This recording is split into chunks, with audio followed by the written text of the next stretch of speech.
I've collected some of my favorite quotes from you over the last year, and I want to go through some of those and get your reflection.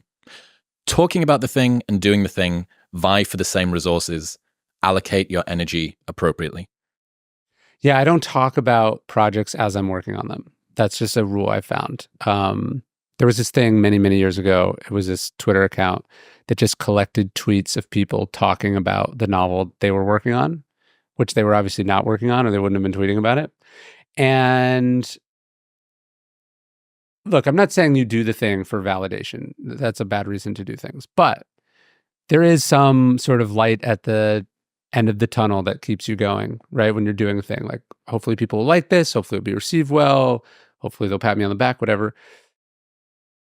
You don't want to take that on credit. You want to earn it.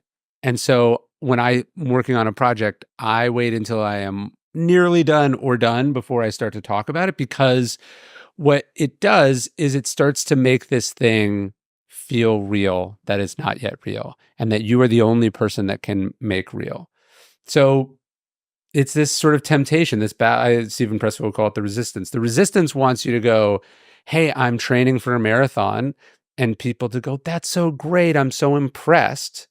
But they're impressed with the thing you haven't done yet. Tell them after you run the marathon. That's when you want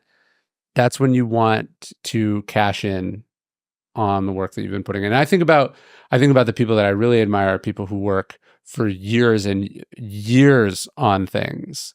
And I just think about what it must be like to be in the wilderness that long, to just show up every single day and work on a thing and not get any recognition or appreciation for that thing, to not know if you're heading in the right direction or not. The kind of character and determination that takes. And so my projects are thankfully much shorter than that usually, but you just do the thing. And then if people like it at the end, that's great. I mentioned that quote to Andrew Huberman, and he told me that there is a neuroscientific basis for that too. That you actually get little sort of titrated drips of dopamine when you do talk about doing the thing. Yeah. So your philosophical, artsy, wanky insight is also reflected quite nicely in the neuroscience. I worked for this guy for a long time, and he had this habit of telling people like what he was, like his plans for sort of world domination, like all the things he was working on. And I noticed that he would tell the story so many times in so many ways, and it was always so smart and clever and bound to work, but he would do it so prematurely that it would almost be that he would get tired of it, right? Like he would tell it would become real in his mind and become real, reified, as they say in these conversations, that he would get bored of it before it came time to actually do the thing. He's almost got the satisfaction from completing the thing by talking about it so much before he's completed it. Yeah, and he was so good at entertaining people about it and making it feel real and making it the genius of it so obvious that, yeah, he would just move on to the next thing. And in his mind, this was never quitting, right? In his mind, he was never like, it was like, I just chose not to, or maybe even like sort of blurring in his mind that he did do it, right? Yes. And so it's this very seductive, insidious thing where the more you talk about it, the more real it is. But by definition, it's actually less real. Pushes you further away from it. Yeah, because you had an hour conversation about this thing you're going to do and how it's going to blow everything up. You didn't spend 1 hour making that thing closer to reality. And so I have an aversion to it. I just found that so so gross. And then I saw what it was doing for him. But in my own practice, just like, hey, I'd rather just do the thing. And I've the other side of it that I have found is that one of the hardest parts about doing a book is that you usually have to sell the book, the idea, from start to finish before you've done any of it. So you have to have this vision of this thing that you can't actually really have a vision of because you haven't done it. And when you make contact with the enemy or reality, it changes, right? So this part of talking about it is really awkward and weird because it's not real. And if you're intellectually honest and you've done it enough times, you can't possibly know. And so what I would find is I would talk about a thing and then, describe a project I'm working on or this idea I have, and then people go, well, what about this? Well, what about this? They'd, and then I would lose confidence in the thing I was doing because I was out, like, I didn't believe it and I didn't know it because it wasn't real. And so I just thought, you know what, I'm just going to spend all this energy and all this attention on doing the thing. And if people like it at the end, great. But I'm not just going to get caught up in this thing. From Peter Thiel, competition is for losers. When people compete, someone loses. So go where you're the only one. Do what only you can. Run a race with yourself. Yeah. That's a great line in 0 to 1 that I've always loved. The essence of Stoicism is this idea that you focus on what's in your control. And Epictetus said something very similar about 2,000 years before Peter Thiel. He said, if you only run races where winning is up to you, you'll always win, right? If winning for you is, I have the most money, if winning for you is, I'm the most beloved, I'm the most well-known, I received the most awards, if winning to you requires someone or something to deem you something, you might get it, but you also might not get it. If your goal is to be the best version of yourself or to put a certain amount of time or energy or to push yourself to a place that you've never been before, well, now winning is something that's in your control. And so I just try to focus on that. I try to run my own race. I've been a runner most of my life. And that's one of the things you learn very early is that, like, you have these competitive impulses. So somebody blows past you or whatever, and you go, I got to keep up with this person. I got to beat this person. And then you realize you have no idea when they started and you have no idea when they're finishing. You're almost never actually running a race with a predetermined beginning and end. And so when you can be really clear about defining success in your own terms, then success is much more attainable. And this isn't just like some cop-out where you make, you just sell yourself short, you don't try hard. Yeah, you're actually, I think, determining standards that are much higher and much harder, but you are not allowing other people to do it. And now what Peter Thiel is also saying, he's pointing out this thing that people almost instinctively go to well-defined spaces because they don't have a clear sense of what they want to do or why they want to do it. And so they just try to do something else that everyone else is doing. And by definition, it's a commodity, right? So they go, oh, this person has a big podcast, I want to have a big podcast. Or this person, like, this is where restaurants tend to go in this town. And so they just go where everyone else goes. And this feels safer in that no one's going to laugh at you. It won't be obviously stupid. The chances of catastrophic failure are lower, but also the chances of, like, real and profound wins or gains is lower. This is the red ocean, blue ocean. Have you heard Rory Sutherland's take on no one ever gets fired for hiring McKinsey? That's right. Yeah. You do the thing that everyone in your position does. And this is, your experiences with people in publishing, right? Like, the main thing is you don't want people to go, why the hell did you buy that book? Right? What the hell were you thinking giving that book a big marketing budget? Right? And so, people go towards what's safe, what doesn't feel, obviously wrong or ridiculous. But the reality is a lot of things that really do succeed seem to that way. Like an obscure book about an obscure school of ancient philosophy, that would have been preposterous to think it would go on to do, my books would go on to do what they did. But I was really interested in them. I had a very sort of clear and set defined market that I wanted to reach, and I was really interested in it.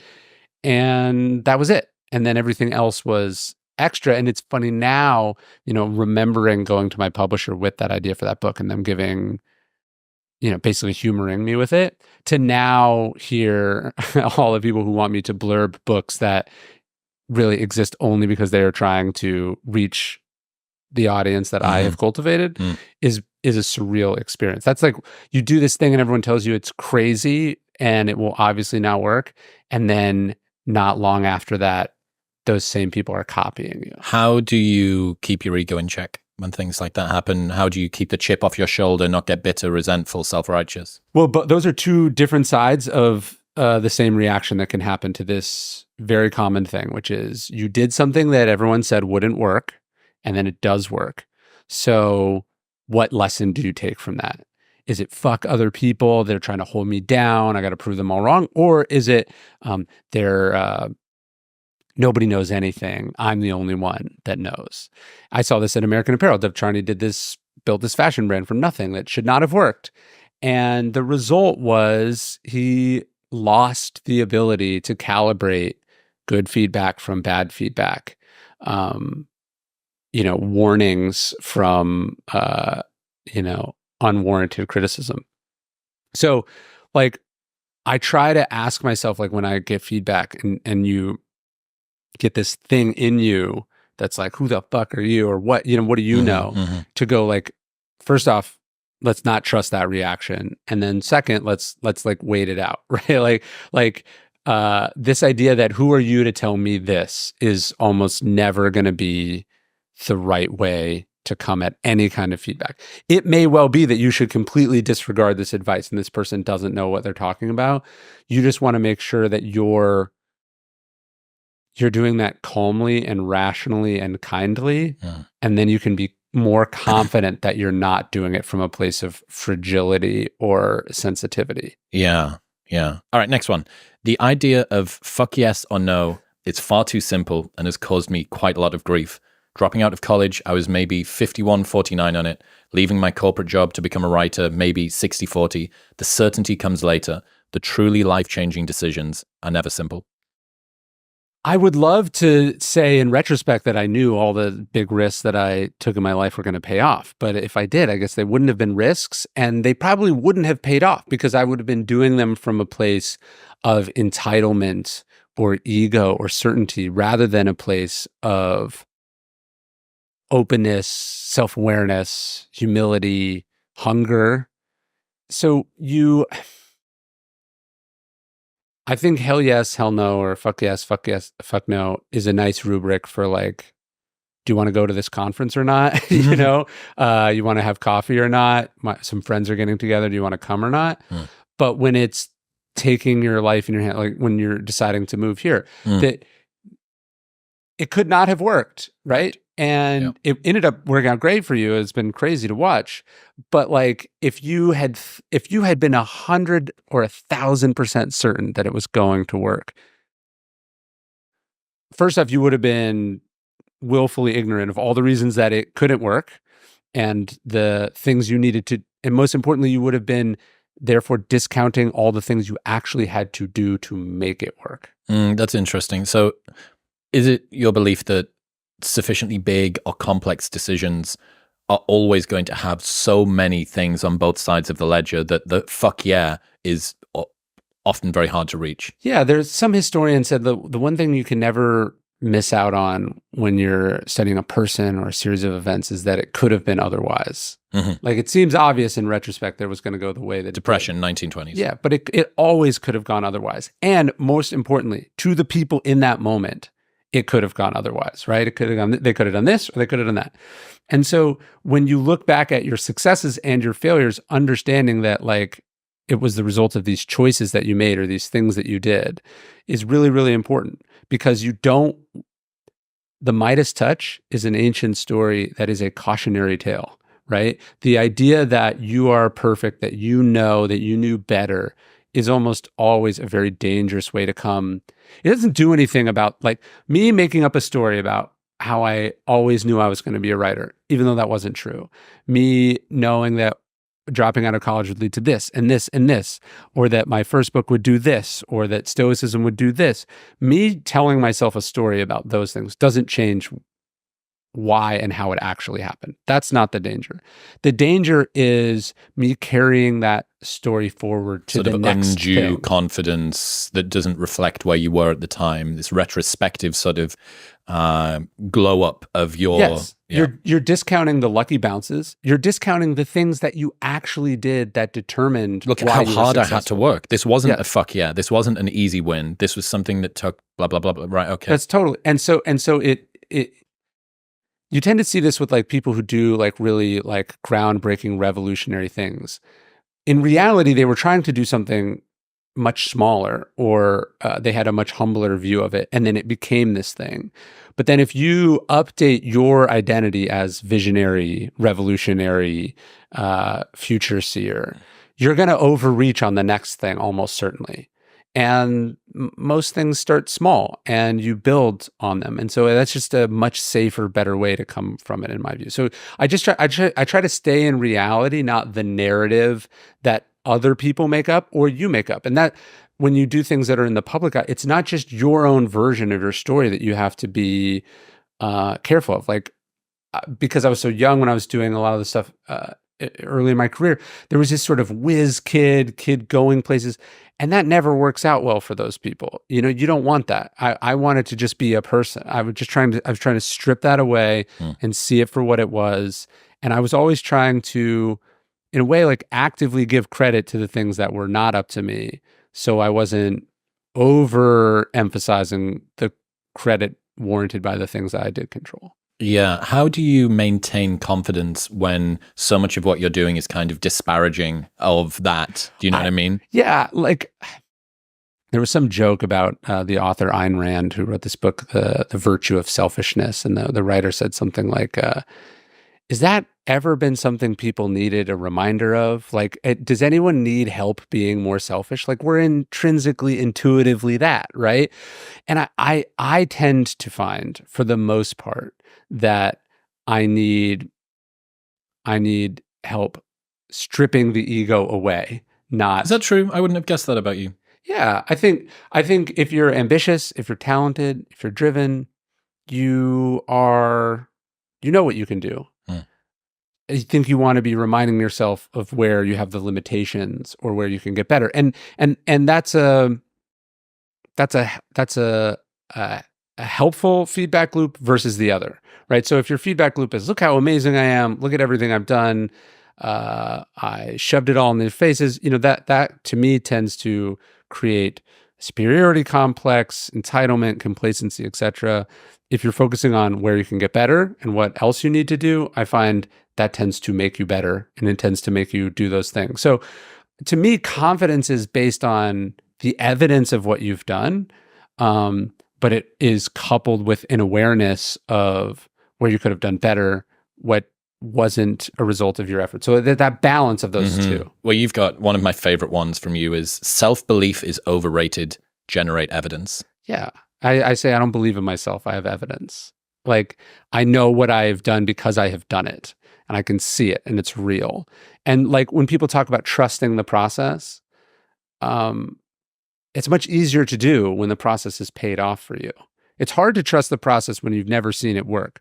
But when you've seen it work over and over, like, I now know in my soul what it feels like for a book to not be coming together. And I know how, if you stick with it and you keep going, it does eventually come together. I know the rhythms of the process. I know all the different peaks and valleys of it. So I don't think that much about it. I just show up and I do the stuff, right? And that's the more you do it, the more reps you get. You just have this confidence of like, I can handle anything because I've handled everything up until this point. That's what, to me, what confidence is. So do you have more self-belief now than you did 5 years ago, than you did 10 years ago? I guess it depends on what we're saying. Like, to me, belief is, is faith without evidence, right? I have an understanding of what I am capable of, but the paradoxical part is like, how do you know you can do something that you've never done before? This is where it gets interesting. When I sat down to write my first book, I was confident that I could do it because I'd done hard things before, because I'd worked on similar projects. I had an awareness of like the positive traits that I bought, but I didn't know I could do it. To know I could do it would be belief in something that I did not have. I could not actually say. Does that make sense? Yeah, it does. I suppose the alternative to know that you could do it would be that the task that was in front of you was so unchallenging to you that there was no way that you could fail. There's a great Seth Godin bit about how imposter syndrome is just a natural byproduct of you stretching your limits. Each time that you do choose to do something which is so far beyond what you've done before, like, what would it mean to not feel like an imposter? if you're not afraid, you're not reaching, right? And you should be putting yourselves in positions where you're not sure if you could do it. You hope you can do it. Mm-hmm. You have confidence that you're not someone who quits when things are hard. And these are what allow you to make a rational bet that it's not a totally reckless thing to do. You know, it was cool. We were talking before we started about the live things that I was doing. You've got some live shows coming up this summer. Australia? Yeah. Australia. And I did this last year. And, you know, I had a phenomenal first show in Dublin on a Thursday night. And it was classic sort of slightly rowdy Irish crowd that had had a few drinks beforehand. And it was, I mean, I got like a 500-person standing ovation, which was totally like I wasn't going out there giving a sermon, but it was just very nice and a lot of positive encouragement. And then the Manchester show, which was the Friday, I just ate shit. And it was a Friday, it was a slightly bigger venue, it was a bit brighter. Maybe my delivery wasn't quite there. My mum and dad were in the crowd and loads of my friends were there. So I was a little bit more tense and more nervous. And at the halftime interval, 45 minutes in, I was like, I just wasn't happy with how it was going. And I went and I looked in the mirror and I had a little word with myself. And I was like, hey, 600 people came to see you in Manchester on a Friday night. Some of your best friends from your entire life are here and your mum and dad are sat 4 rows back. Like, if you can't have fun with this as your second ever show and give yourself a bit of grace that this is a great learning experience for you. And also, how can you turn it around? How positive can you now come out in the second? And that, you know, of all of the shows that I had, that little 30-second chat I had with myself in the mirror is one of the things that sticks in my mind the most. And that's an undeniable piece in my stack of proof that I can do the things that I say that I can do. Yeah, and if it had just gone swimmingly, you wouldn't have had that sort of moment where I think what you actually emerge from that with is a better thing, which is you have the sense that you can lose your grip on it a little bit and grab it Bring back. it back, 100%. And so that's a super valuable skill, because now when you go up there, you're like, I got this, right? You want things can go wrong. The projector can stop. The mic can die. We did this show in Vancouver, and it was so much fun. That was another Friday night in Canada. This time it was me and James. And dude, the audience was great. Venue was fantastic. Mic just kept on dying. Kept on dying all the time. And we had so much fun with it because we were both really comfortable. And I was like, again, going back now, I was telling you about Jimmy Carr, one of the first shows I ever saw him do. His mic kept on dying, and he just styled it out. And you love the guy even more because of how charming he is with going through the nightmare. He doesn't get uptight. He doesn't start shouting at people. It was awesome. So yeah, I think oddly what we want in anticipation is for everything to go smoothly and for nothing to go wrong. And what we value in retrospect is all of the shit going sideways, as long as we come out of it like relatively unscathed. Or even not unscathed, right? Because let's say you just completely bomb, like it's just the worst. And I've had some where, you know, like they told me the audience was this, so I built it around that, and then oops, we miscommunicated. Like I've had it go really bad. And it's not that bad. You know what I mean? Like comedians talk about the feeling of bombing, the freedom of it, because you don't die. It's not fun. It's not great, but you still get paid, and you know, it is what it is. Strategic learning. So having the worst case scenario happen to you can be freeing in another way, which is you realize it's not actually that bad of a worst case scenario. In other news, this episode is brought to you by Nomatic. Nomatic make the best backpacks and luggage that I have ever found. I managed to do an entire month on tour across the US, Canada, UK, Ireland, and Dubai on just hand luggage, a carry-on plus this puppy, because hold luggage is a psyop meant to keep you poor and late. You can bypass it by actually getting a good backpack. Nomatic make the most functional, durable, and innovative backpacks and luggage that I've ever used. This 20-liter travel pack is a complete game changer. The bag that you use every single day makes a big impact on what you can carry and your quality of life. The amount of thought that they've put into every single pouch and zipper is incredible. They're beautifully designed, not over-engineered, and will literally last you a lifetime with a lifetime guarantee. So this will be the last backpack you ever have to buy. Best of all, there is a 30-day money-back guarantee, so you can buy it, try it, it. And if you do not like it for any reason, they will give you your money back. You can get 20% off your first purchase by going to the link in the show notes below or heading to nomatic.com/modernwisdom. That's nomatic.com/modernwisdom. Have you got any advice to people who are going through a difficult time, financially, emotionally, relationally, whatever it might be, and they're thinking, is there a way that you've been able to project out ahead the fact that in retrospect, this is going to be something that I'm really going to value? Yeah. That going through difficult times at the time just sucks so hard. Have you been able to sort of meta-cognizant pull yourself out a little bit more? Yeah, Freud said once, in retrospect, the struggle will strike you as most beautiful. Like the years of struggle will strike you as most beautiful. And it's true. You think about the worst moments of your life from earlier.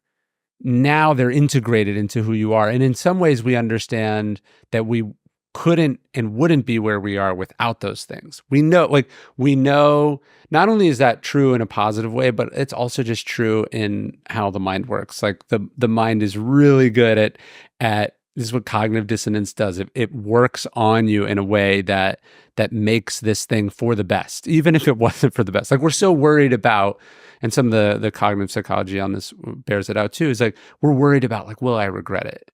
You won't regret it because you actually don't have that many regrets at all. That's the mind is pretty good at minimizing that feeling of regret. We convince ourselves that what happened was for the best.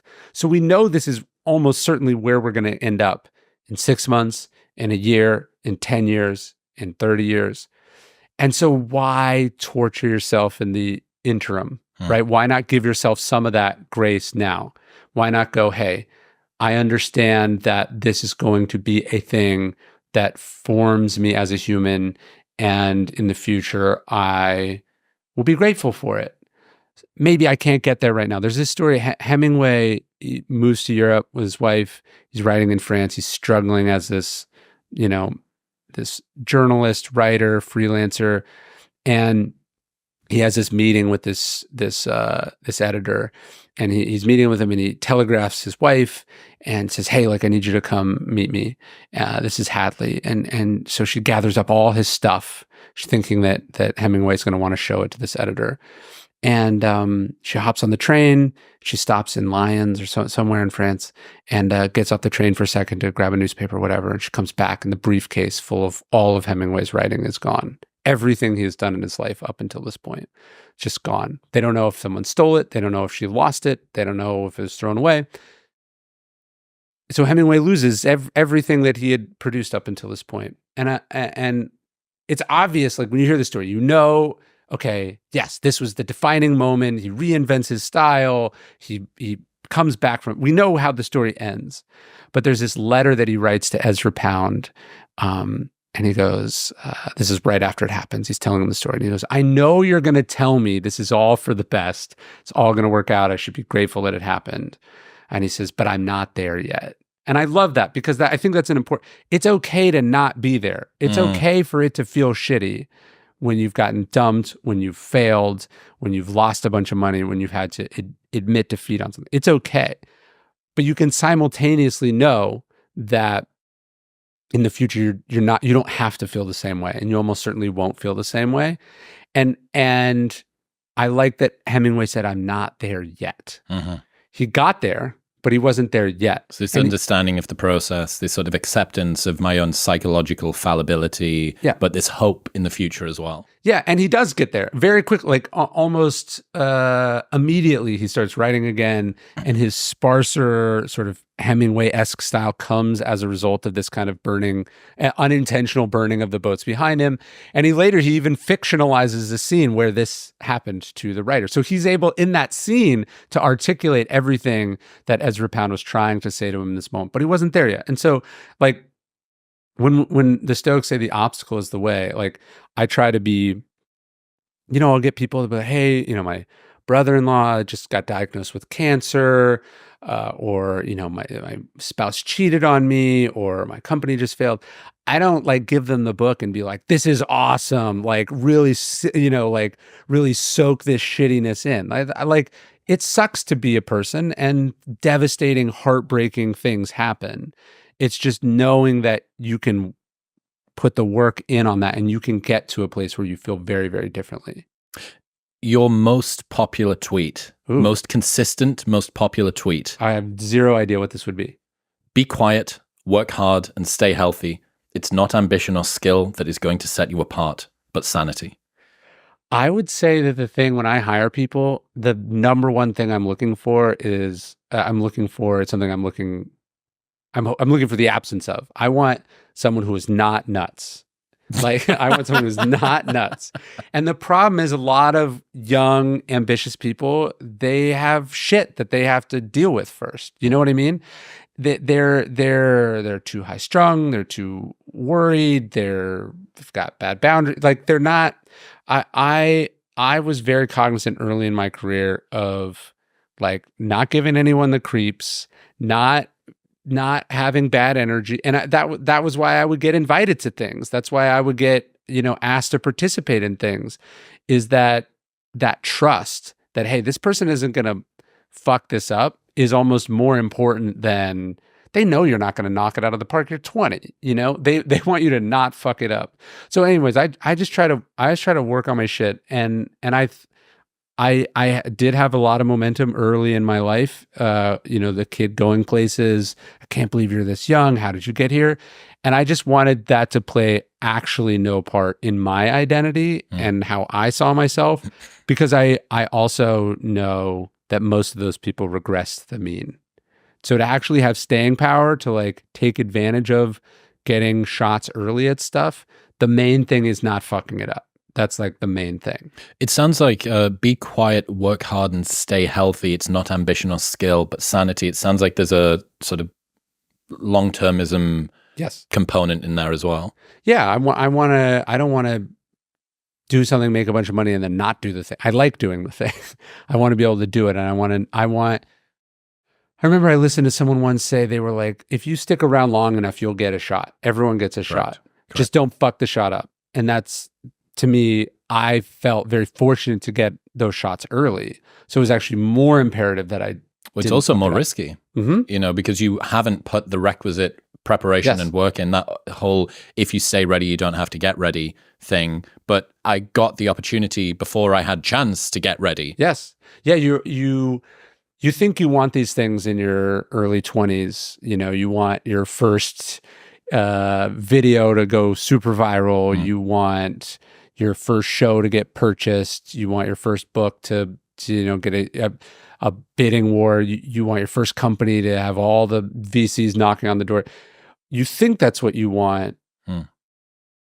If you get it, you're immediately behind. You immediately now have to go retrofit or earn this somewhat misguided faith that they put in. You have to. There's a lot of catching up. I mean, you are speaking to me. So I signed with Portfolio and Hodder Hatchet in the UK. Yeah, and they're expecting me to not fuck it up. Yeah, let's say that. And I'm like, sat down with Mark a couple of weeks ago, and I was like, dude, this is like fucking a big deal. He nearly killed me. The submission date originally was August this year. He was like, if you try and do that, I'll come and fucking smash your laptop. He was like, you can't do that. You can't do that. Yeah. So we pushed it back by another year, which is fine. But I feel that a little bit. And I think it's something people need to understand now more than ever, because of how easy it is to potentially bestow this random blow up on you. Yeah. There's forces acting on you that have nothing to do with you. It's the right place, right time, at just a level that, like, you would have had to get vetted by all these gatekeepers before. You really would have had to pay your dues and build these relationships. And I'm not saying one system is better or worse than the other. It's just the algorithm can give you something that previously would have taken years and years to acquire. There's something, I read this really phenomenal breakdown from Gwynder Bogle about how everything is turned into a game. And he talks about how people that are given fame and status and accolade in the past, you could still have a huge, be a child star and do all the rest of it. But for the most part, the returns weren't so horseshoey. They weren't so just, like insane.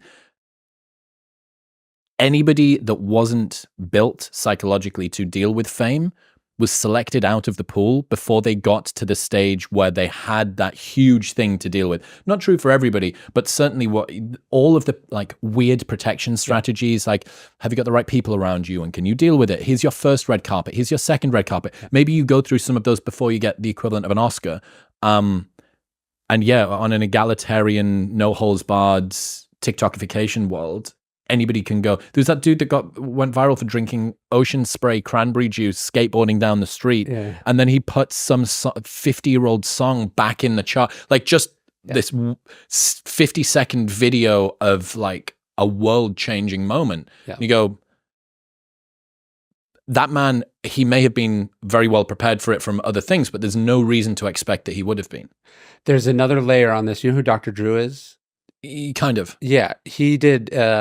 He was for many years the host of this radio show called Loveline on the West Coast, and he gave this survey. It was in a position that most academics wouldn't be able to do. He was able to like actually do a scientific experiment on famous people because every day, multiple times a week, he had famous people in the studio. So he gave them like this narcissism questionnaire. He's basically looking at does being a celebrity make you a narcissist, or are celebrities attracted to, are narcissists attracted to fame? And what he found, it was interesting that the more craft-oriented what you did was, the more protected you were or less likely you were to have some of these narcissistic traits. What's craft? So like a drummer, which is a very hard thing to become famous for, it would tend to be less narcissistic than a reality television star. And so if your path to success is based on you getting good and extremely good at a very hard thing, you have this safety mechanism, which is it's always kicking your ass. So even if you're permanently generating evidence. Yeah, that also. So if the world is saying you're amazing, you're the best, you're God's gift, you know, one, how many hours it took to do the thing, and then two, it's still hard. It's still hard to you, especially if you're trying to get better at it. And that's very different than being blessed by the algorithm or, you know, being spotted on a street corner and suddenly you're on the cover of magazines. Like, to do the work is a protection against that. And it would tend to be that the people who, like, if you become famous for being a drummer, fame is a byproduct of you loving the drums. Right. And that's where you want to, Bruce Dickinson. So if the fame was taken away, the love of the drums would still remain. Yeah. Bruce Dickinson, the lead singer of Iron Maiden, said, you know, fame is the byproduct of creativity.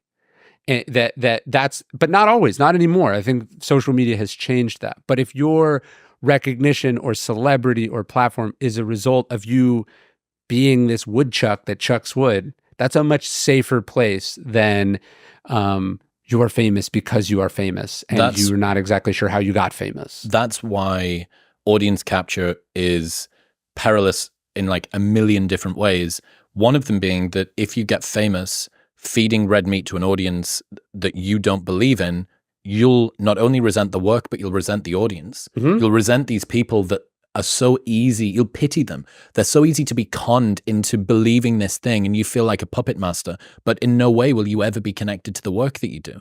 I think that's true. It's also if you got famous for saying something that maybe you didn't fully believe, or that you were just riffing on or whatever, not you got well known for saying these things that you believe in, it's hard for you even to know what you believe. And the expression, it's very hard to get someone to understand something that their salary depends on them not understanding. It's hard period to know what your beliefs are, but it's very hard to maintain beliefs in the light of those beliefs either costing you money or another belief being better for you financially. So you get in this place where you're like, you wake up and you go, what does my audience want? Which is not the way that you should. Not instinct. It's not curiosity. It's not wonder. It's not awe. Yeah. I went to a retreat last summer and this guy who used to create a ton of content online was there. And I asked him why he'd stopped. And he said, because I started feeling like I had to live up to in private the things that I was saying in public. he was making these proselytizations online about how to do business or about how a relationship should work. And maybe he did or did not believe it at the time, but he then sort of planted this stake in the ground that he could retroactively be compared to. He's like, I keep evolving and I want my opinions to be able to change very quickly. But everybody has this sort of post hoc hypocrisy thing to be able to say, you're saying that the S&P is now good. In the past, you said it was crypto and now blah, blah, blah. Like, you want to be able to change your mind. Yeah. And he had to live up to in private the things that he was saying in public. All right, next one. If it makes you a worse person, it's not success. If starting a business tears your relationships apart, makes you bitter or frustrated with people, then it doesn't matter how much money it makes or external praise it receives. That's not success. What do you want your life to look like, right? I think it's very easy to go, these people are successful, I'm going to do what they do. But if you don't have a sense of day-to-day what you want your life to look like or who you want to be in your life, it's very easy to lose your bearings very quickly because you're going to get offered things. You know, do you want to go over here? You want to do this? You want to do that? It's where the audience capture thing comes in too. You are doing what makes rational sense or is in your immediate self-interest, but it may well be taking you much, much further away from where you want to go or where you should go. Then you wake up one day and, you know, your spouse leaves you. You wake up one day and your children hate you. You wake up one day and you go, oh, wait, I'm the bad guy. You know, like I'm not a positive contributor to humanity. And so I think being really clear with yourself about what success looks like is really important because if you start to get it, it becomes this rocket ship that you're riding on, and you are not going to have the control then of it. Isn't it strange that the judgment we all have, most of us have, about what is success, we have to swim so fast upstream to get towards something which we probably actually value. I've got this really lovely idea I'm working on with a friend at the moment about hidden and observable metrics. And it's my contention that we often trade hidden metrics for observable metrics. So for instance, hidden metric might be time that you get to spend with your kids, quality of sleep, how much you don't need to work. And we'll trade that for an increase in salary. We'll trade an increase in salary for a longer commute, which downstream from that, how much more stressed are you, less time with your kids and blah, blah, blah, blah, blah, blah. Because the best game in the world is money and job title and the way that you look. But what is it that you actually do? And trying to bifurcate that's important. The observable metrics are easy to compare against other people. And so we default to them because we go, oh, this person has it, so having more than them is winning. This is where that competition impulse is so insidious. You go, like whenever I hear someone tell me that they have a certain number of books that they're trying to sell, like they're like, I want this book to sell 1 million copies. I'm immediately not interested because I know that they just pulled this number out of their ass. There's no reason that a specific number is a goal. So they've already said that their goal for the project is not to write something amazing. It's not to write something meaningful. And also, what timeline are we talking about? You know, are we talking in a year or are we talking 50 years, right? So what they have effectively done almost always is they heard some book that they like sold this many copies. And then they've said, well, that's my thing, as opposed to figuring out their own race and thinking about it in a way that's sort of up to and about them. So, yeah, we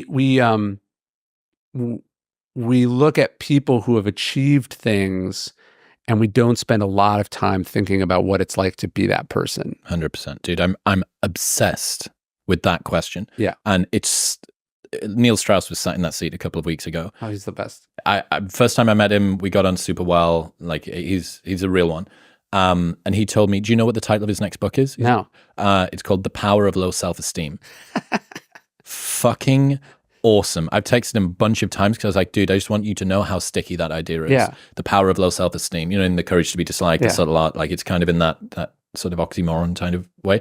But I'm beyond obsessed with thinking about the price that people pay to be someone that other people admire. Yeah. Like Elon Musk, that conversation he had with Lex Friedman, who's like, most people think they would want to be me, but they don't. They don't know. They don't understand. My mind is a storm. And then I've got this, which I've been wanting to drop on you for a little while. So Winston Churchill he's got this letter from his father when he doesn't make it into Sandhurst. Have you heard this letter? Yeah, it's just so fucking phenomenal. His father sort of accuses him of being risking being a social wastrel, one of the many upper class toffs that never makes it. No longer will I ever lay even the slightest piece of credence at anything that you say. ... Your mother sends her love. Churchill was 19. And it's just, I read this thing and I see someone that's driven to go and do phenomenal things and maybe is one of the greatest military leaders, like one of them ever. And you think, I bet on V-Day, whenever it was, June 30th, 1945, something like that, I bet that, he had this brief relinquishing of the internal tyrant. Yeah. And then almost immediately it would have come back. There would have been no respite from his degree of low self-esteem. And that was why I was like, dude, you fucking... There's a great book called Churchill and Son about Churchill's relationship with his own son, which was so much better than his relationship with his own father, but still fundamentally suboptimal. You see the just generational wounds that being a shitty parent can have on a person.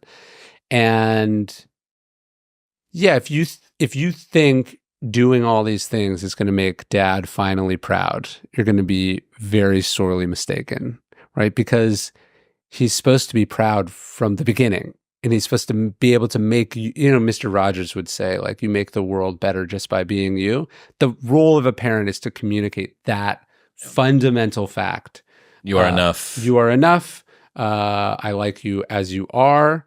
And sure, it's an incredibly powerful motivator to not feel that way. It's also an incredibly tragic motivator and ultimately destructive form of fuel. It's a potent but toxic fuel. Yeah, It's fuel that destroys the engine. It's a one-way trip. You can't come back from it. You can't adjust, and it ruins all the things that you end up achieving. In other news, this episode is brought to you by Momentous. Trust really is everything when it comes to supplements. A lot of brands may say that they're top quality, but few can actually prove it, which is why I partnered with Momentous. They have the most rigorous testing and production standards of any supplement company I've ever found. One of my favorite supplements from them are their sleep packs, which contain an evidence-backed blend of magnesium L-threonate, apigenin, and L-theanine in research-backed dosages. If you are struggling to fall asleep on the nighttime, stay asleep throughout the night, or if you are not waking up feeling rested and revitalized in the morning, this is a great place to start. Dr. Andrew Huberman is actually the scientific advisor for Momentous, so if you've ever wondered what supplements he uses or what he would design if he could,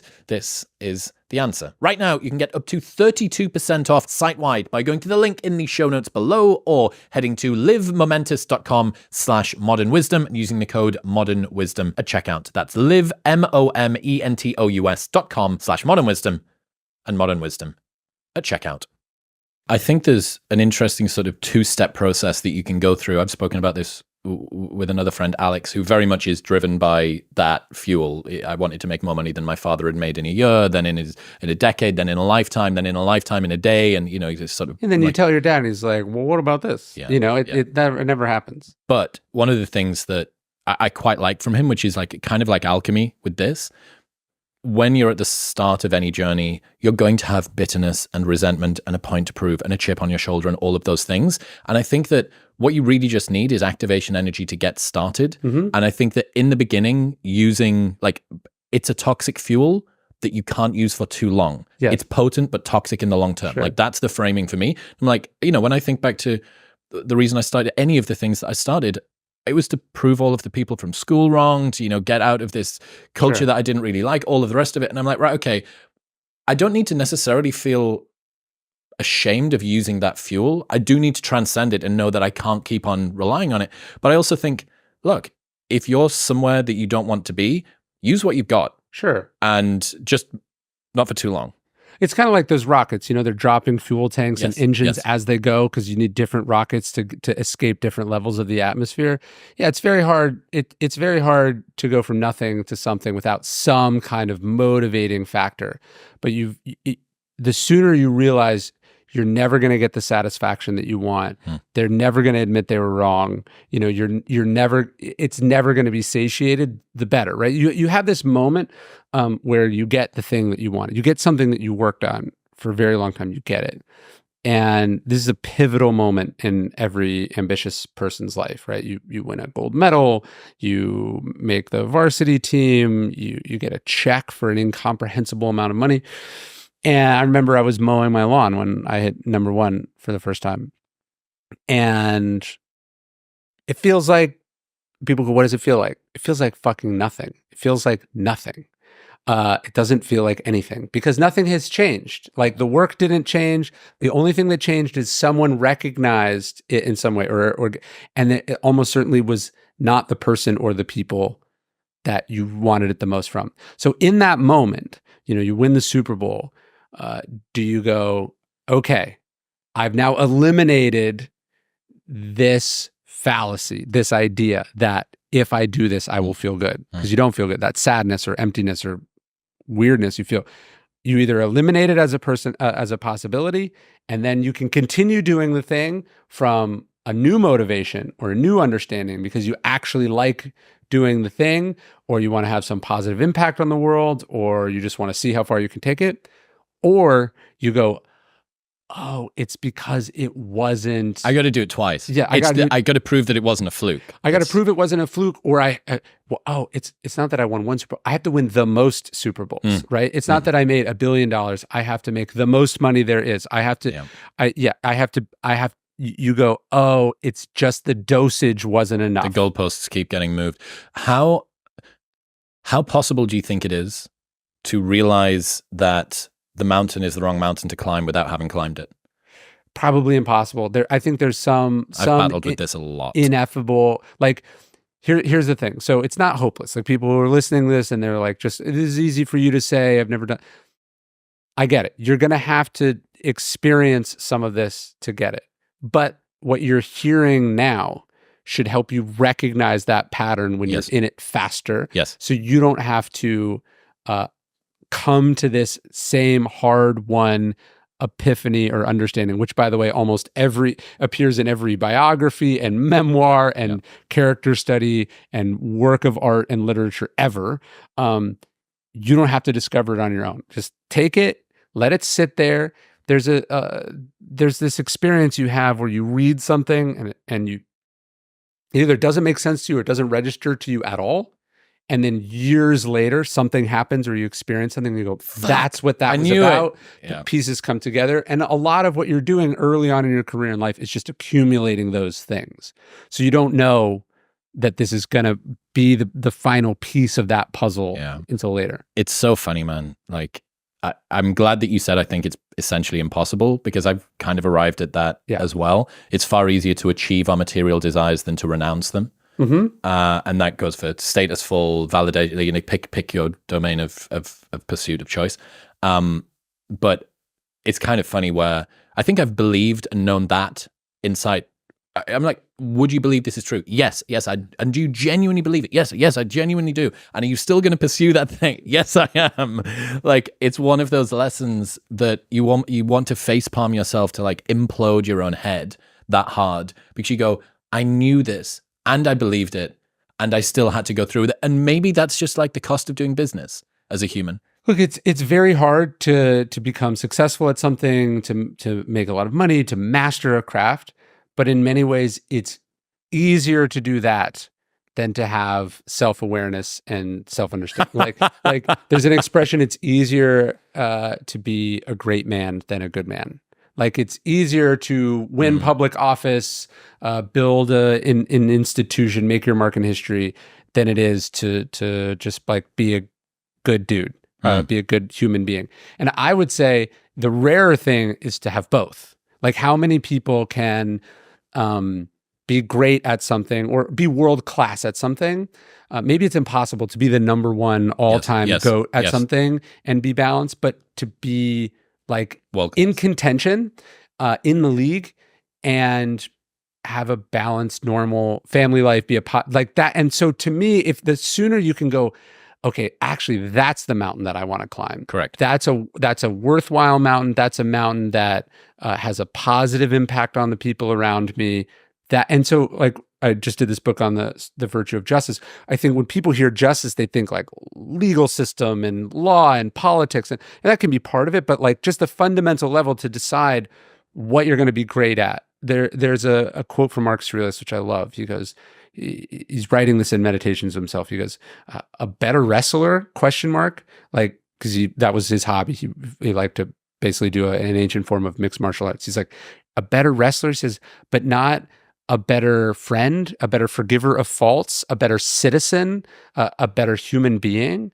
And so he's saying like, look, why am I working? He's like, I'm working at getting better, but where am I working on just being a good friend or a good human being? What am I optimizing for? Yeah. And so the decision to say, hey, actually, these two goals they're not in conflict with each other, but there's a tension to each other. And the decision to not be what they call an art monster is great. Like Hemingway, great writer, shitty human being, like leaves all sorts of damage in his wake. And that's so true for like a lot of the people that we hold up.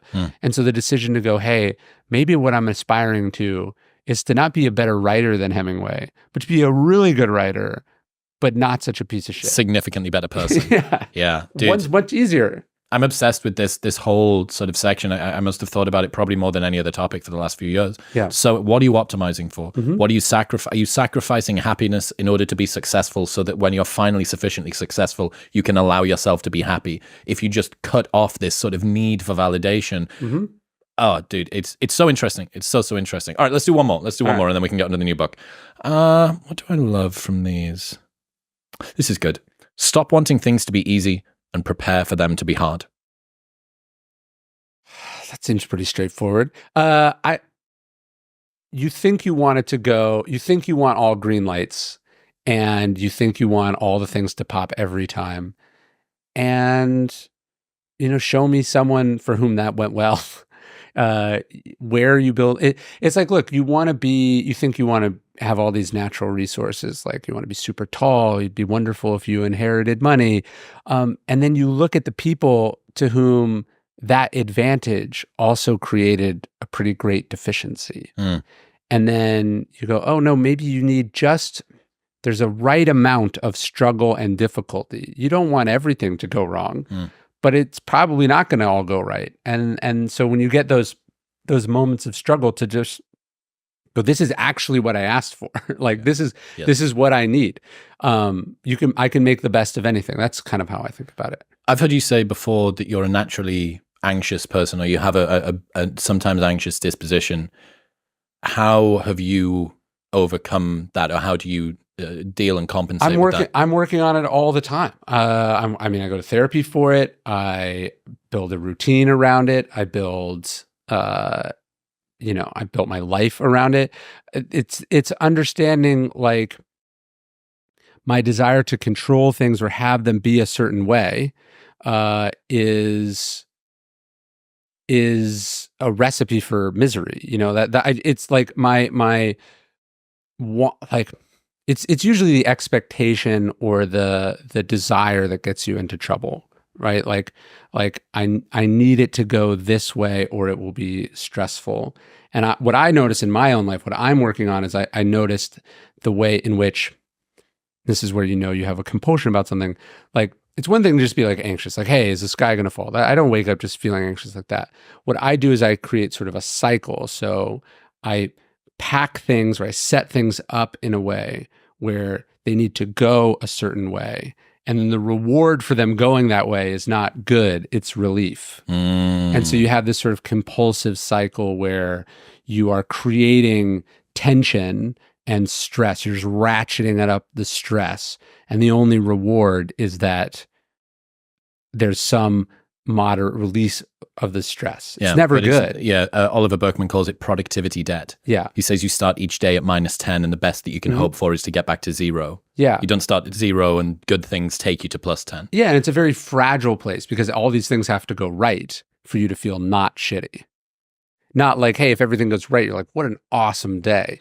But if everything goes right, you feel like you kept everything perfectly balanced. Correct. And that's Take me through the highest return routine things that you do. It's weird. I'm a very routine oriented person. A lot of what I'm trying to do and having kids has been really helpful / also awful, in the sense that your control over that goes away.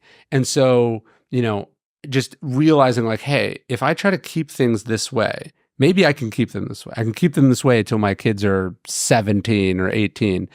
And then I'll wonder why they don't want to come home from college, right?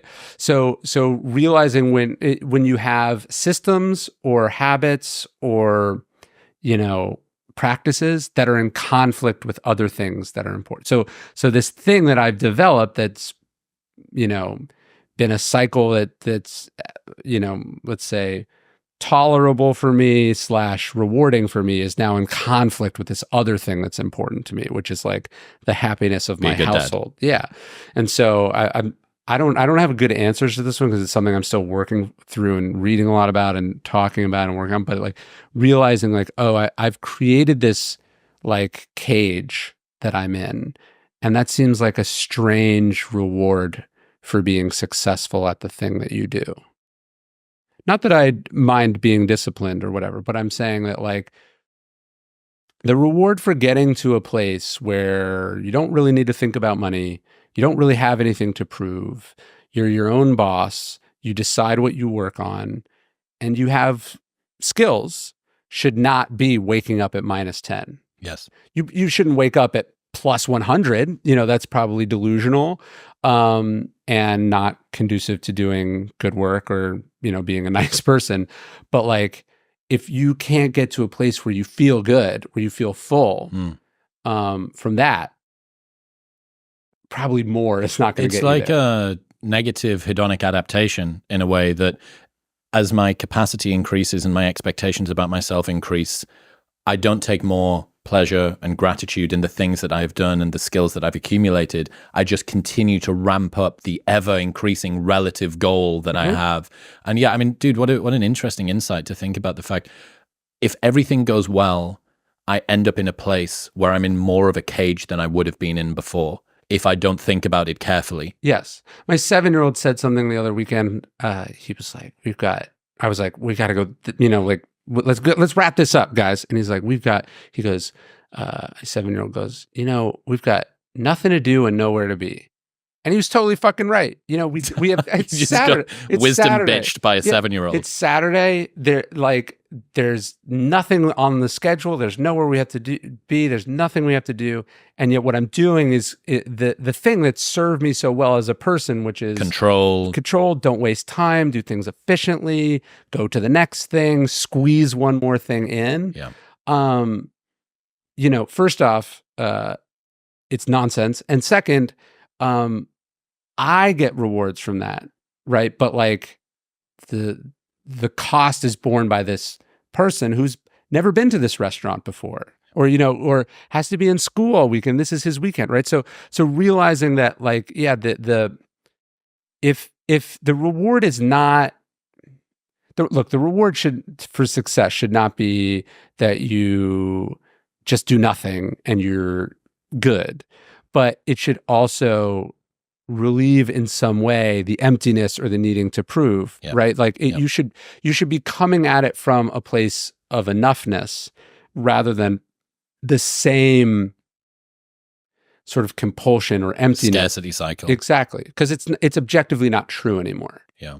Yeah. I have a good amount of work to do before I have kids. I can't wait to be a dad, but that is going to be a red pill and a half for me to. It's good to try to do that work before, and then in some ways, it's like you got to succeed to realize success is not going to be. You have to just do it. The forcing function of the child is ultimately going to be the thing, because right? it changes you, like hormonally and biologically and logistically. It just changes you in every way, and so all these things that you could only consider or contemplate before are now real.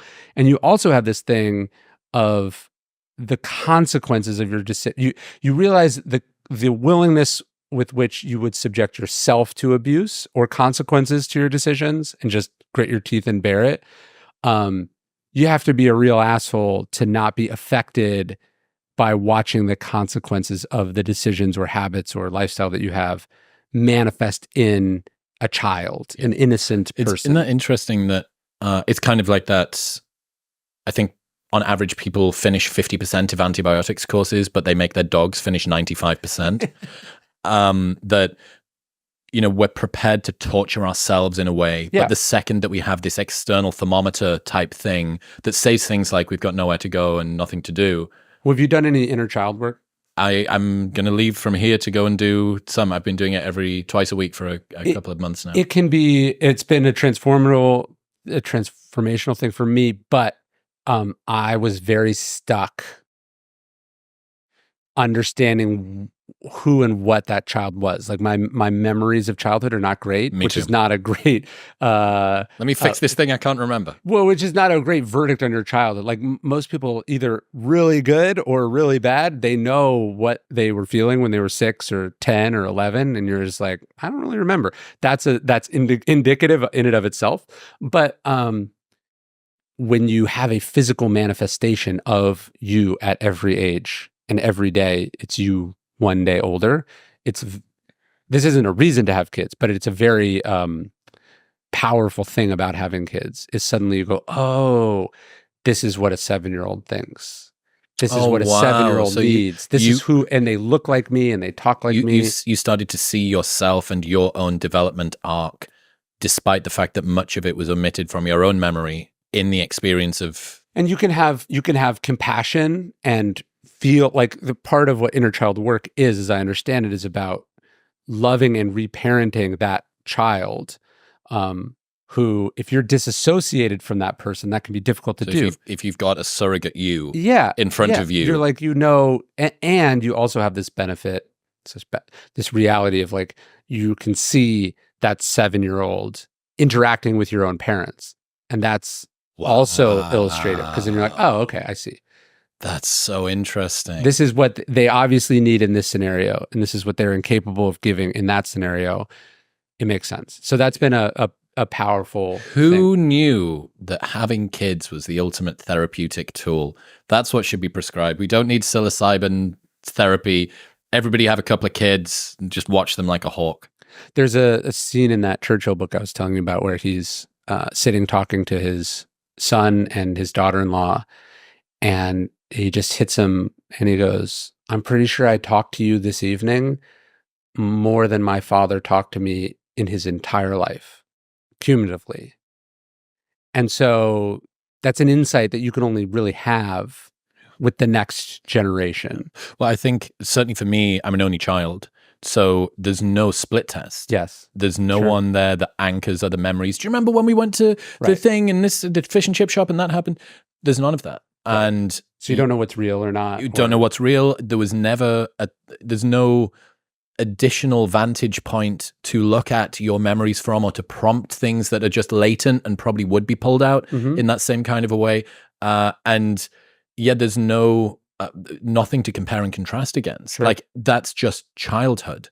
You know, it's just, that's just the way that it was. Sure. You have no idea, is this normal, abnormal, better, worse? Like there's there's no such thing as relativity in this. It's just absolute. Yeah, how fascinating, man. I'm really happy that you're using holistically, healthily, using raising a kid to also improve yourself and sort of work on yourself as well. That's a really, I mean, what a gift as well that you're unknowingly, that your son is able to give you, you know, just simply by being, that he's able to give you this thing where you go, wow, like by raising him and being rewarded for it, I'm also like fixing myself. But it's a choice you make, right? Because you go, hey, get in the fucking car, right? And you can see the choice that parents make. And I see this because I do this thing called Daily Dad, which is like a parenting email every day. And you can see, like, I basically cannot look at the comments anymore because the shitty dad energy is so like triggering for me, you know? Like the things that people manage to disagree with, you know, it's interesting. But yeah, you can decide to. It just hit me at some point. I go, I think about the pain I feel or the problems I've had in my life because of things from my childhood and how those have been passed down generationally, and then the decision to go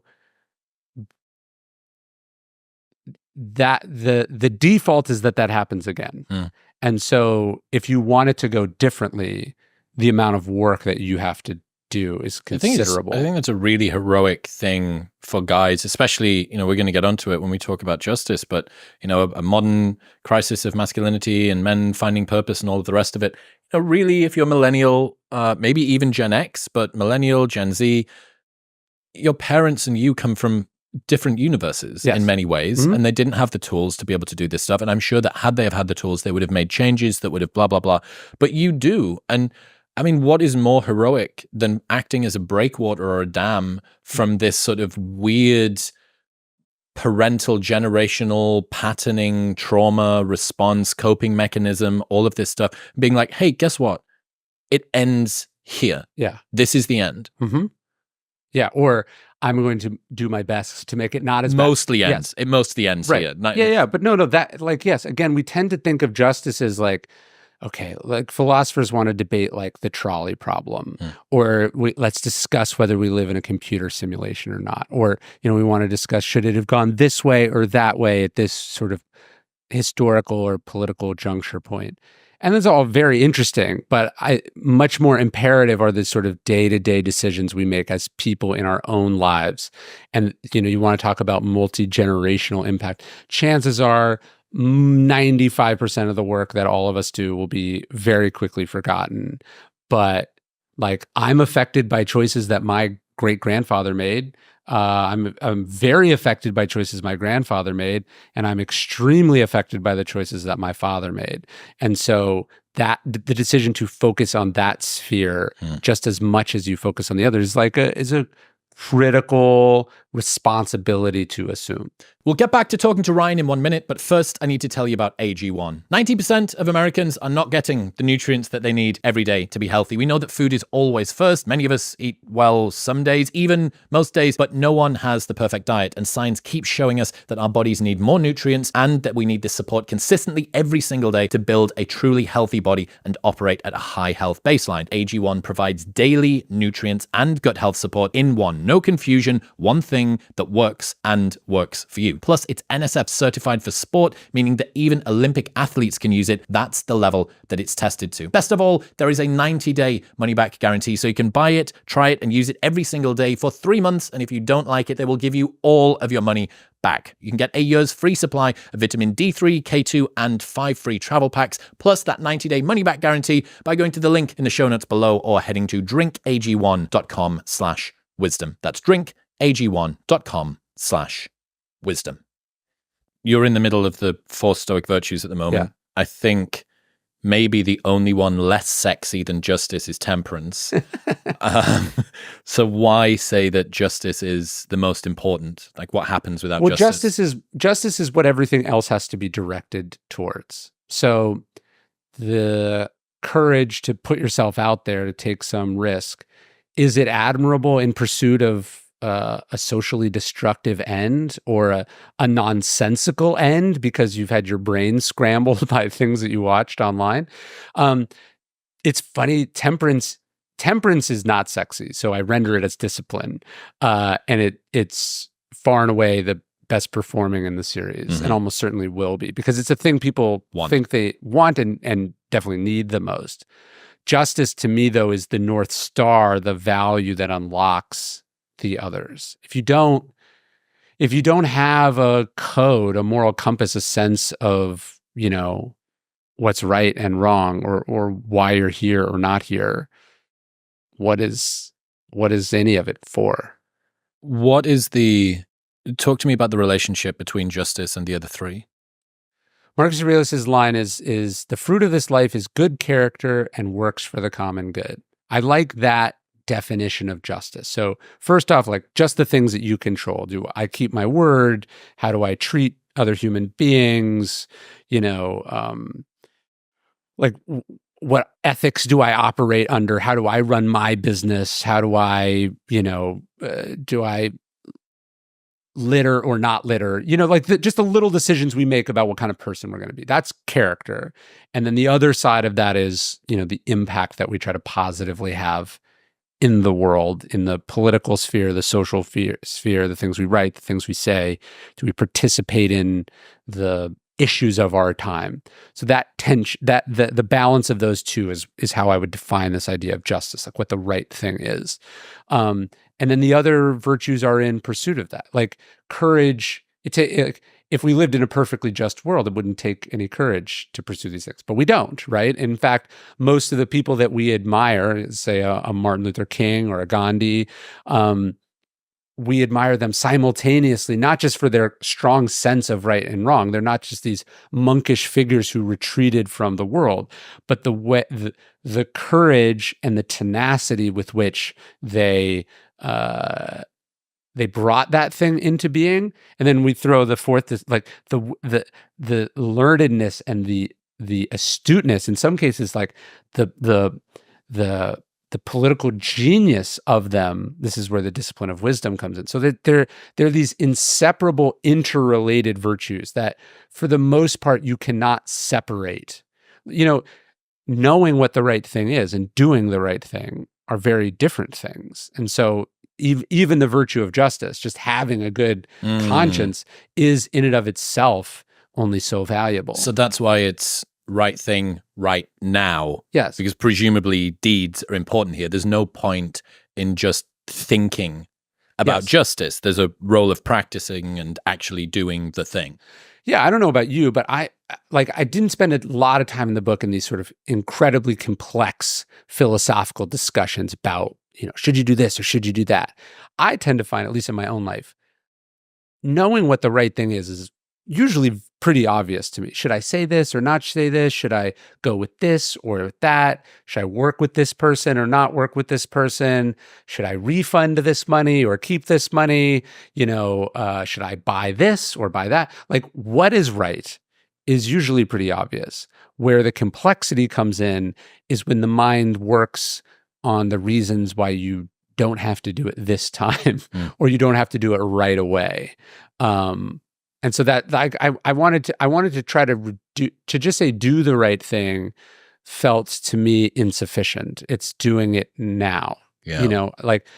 We tell ourselves, hey, I'm gonna go do all this stuff, that I'm going to be really rich, and then I'm going to be a philanthropist where I'm not a garbage person, and then how many people make that turn? We don't make the turn. And so that's sort of where I was coming at it from. Florence Nightingale pursuing, actually doing a thing, competence, pursuing justice. What was the story there? So she's this young girl in England. She has rich parents. In Victorian England, the expectation of a girl of her stature is, it's not just there's no expectations. There is an expectation of no expectations. Like, you are not to do things. And so she just hears one day, she hears this call that, from above, that she should find a vocation, that she should help the less fortunate. She gets called to nursing. And her parents are like, are you out of your fucking mind? You cannot do that. It's considered almost worse than prostitution, that a young rich white woman would be in the same room as these, be like Kim Kardashian working at KFC or something. Yeah, dirty, rowdy soldiers. There was all this immorality applied to it. And so she, based on the sort of the social pressures of her time, she ignores the call for 8 years. 8 years later, she gets the call again. So 16 years go by of her just ignoring the call. And then finally the call becomes much more explicit. And again, to her, there's a religious connotation to this call, but the call is, are you going to let what other people think deter you from being of service or being in my service? And she finally decides no, but she realizes that she has to break from her parents in order to do this. Not just from her parents, but from all conventions of the time. And so she does, she decides to volunteer in this hospital. And she very quickly realizes, like, there was no place more dangerous in 19th century England than a hospital. Like, your mortality rate in a hospital was exponentially higher than anywhere else, because that's where they sent all the sick people who got the other people sick. The idea of like keeping a window open or treating wounds or washing their hands, all this was not there. And so she realizes, I think this is another important part of this idea of doing the right thing. She realizes that doing the right thing isn't just this place or this thing that you come at from your heart, that you have to develop like actual competence in the thing you want to do, in the good you are trying to do. Because without the competence, what real impact are you able to have with your good intentions? Yeah, she says only in medicine would we have to come up with this idea of first do no harm, because that was not the status quo at that time. That like most of the things were well-intentioned, but ultimately harmful. And so she actually starts to study these things, and she's like, hey, maybe actually none of this shit we're doing matters if we just fed people better, if we stopped giving them moldy, rancid meat, might they just survive? And so she sort of reimagines medical care like from the ground up, and she becomes like, there's this famous Longfellow poem about Nightingale, and she's this apparition in white, and this is beautiful, and one of her aunts who volunteers in the hospital with her was ultimately, that's the thing, when people have the courage to pursue something, they often bring people along with them. And she says like, I hate this poem because that's not what the job is at all.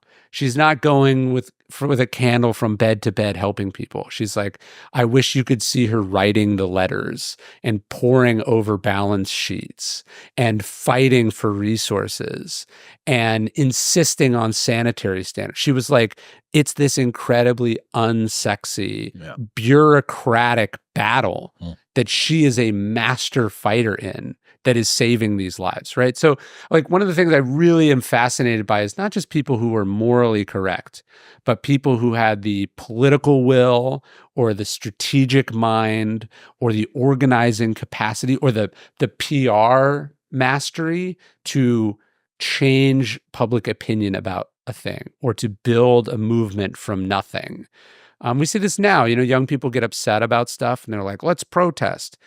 Because the civil rights movement was based on protests. But do you know why the civil rights protesters protested? It's because it was illegal for them to protest. It was a very deliberate tactic to seek conflict with the police, just as Gandhi was doing, for the police to morally undermine their authority by enforcing unjust laws. Yeah. What was the Gandhi story? I mean, Gandhi understands the British were laughably outnumbered in India. Could he have led a guerrilla movement against the rule of the British? Almost certainly. Could he have led like a violent uprising against the British? Almost certainly. But he understood that it wasn't just about sort of self-rule in the political sense, but it was about self-rule in the spiritual and economic sense. It was about becoming independent masters of one's self. But we don't give Gandhi enough credit for the genius with which he was able to take on the greatest military power of the day without military means, and not just like kind of defeat them, but humiliate them. And the political astuteness with which he operated is, again, something we don't understand, that nonviolence was both an invention, like a tactic that did not exist before, and then also a genius tactic in a world of mass media, which he operated in. That what he was doing was performing for the newspapers at home and undermining colonialism as a whole. The Salt March was done with the intention of... What's the Salt March? So he marches from the interior of India to the coast to gather up salt, which was heavily taxed by the British. Basically, the British, they don't actually conquer India. They just conquer and loot its resources. And then they use the people who lived there as the means of financing this and the labor to exploit it. And Gandhi proposes this campaign where they'll go on this like 20-day march from the interior of India to the coast to gather salt, which was forbidden without paying a tax. And so first off, just a 20-day slow-moving caravan is itself this media story. And this is also the beginning of cameras, like video cameras, but mostly radio and newspaper reports, and the culmination of it with the clash with the British, where unarmed protesters are being slammed with rifle butts and their hands are being smashed by, boot heels, is to illustrate the moral abomination that is inherent in colonialism, and to ultimately make occupation and exploitation politically and morally untenable. What Gandhi fundamentally understands Christianity and what its levers are, and he's exploiting, he's shoving it back in their face. This is who you are. This is what's being done in your name. Forgiveness, grace, yeah. How you treat them, the meek. And so Gandhi as a political strategist, we don't think about enough, which is one of the things I got really excited about in the book. But given that there's lots of corruption in the world, why play by the rules when other people aren't? What do you mean? Oh, we're talking about justice here. We're talking about doing the right thing. Sure. Largely. Why be a good person? Yeah, there's loads of corruption in the world. Other people don't need to or choose to not play by these rules. Sure. They get some advantages, so they expedite success, avoid failure, do the thing, look cooler, all the rest of it. Why should we play by the rules? Yeah, look, keeping your word is expensive. Giving a shit about how your decisions manifest themselves in the environment or other people. These all add costs to the bottom line, right? Like the idea of caring about whether your employees make a living wage or not is in some ways like self-destructive, right? Like it in a fully capitalist society, it's a bad call. But I think you can make two cases for it. The first would be like what John Mackey at Whole Foods would say, is that like, when everyone wins, actually the business does much better. The idea of thinking about expanding your definition of stakeholders actually creates a more sustainable and viable business. And also in a media world, makes it easier to market said business, right? Like when there's not a lot of transparency or visibility, you can get away with things that I think are increasingly less possible. The Stoics talk about not doing anything that requires walls or curtains. With full transparency from what you do, what you say, what the public appears to see you as. And in certain environments, there are walls and curtains, but in a media world, that can go away like that. So the thing you thought you were getting, sure, the sweatshop in China is abysmal, but China's many thousands of miles away and nobody cares. And they don't care until they care, right? Then you find out, and this thing that you thought was saving you 12% a year on your margins is evaporated in one singular PR crisis. So that's the first thing. That's the first. The second is, well, what kind of person are you? Like there's a Stoic argument, or there's a Christian argument that you treat people well, you don't treat them poorly, because eventually you die and you get judged in heaven. I think that's one argument. I think the other argument is there's a hell on earth that you can live in also. And that's a hell where you have to live in denial of the consequences of your decisions on other people. So the reason not to do it, the reason to be honest, the reason to be decent, the reason to be kind is it sucks to not be those things. It might make you somewhat financially more successful to not be those things. But to what end? What do you do? What do people spend the money on? They spend the money on trying to feel good. And you could just feel good by doing good. So living with the consequences of your decisions. I love that idea about like having to deny the things that you did to yourself. There's an expression that the things you work on you. Yes.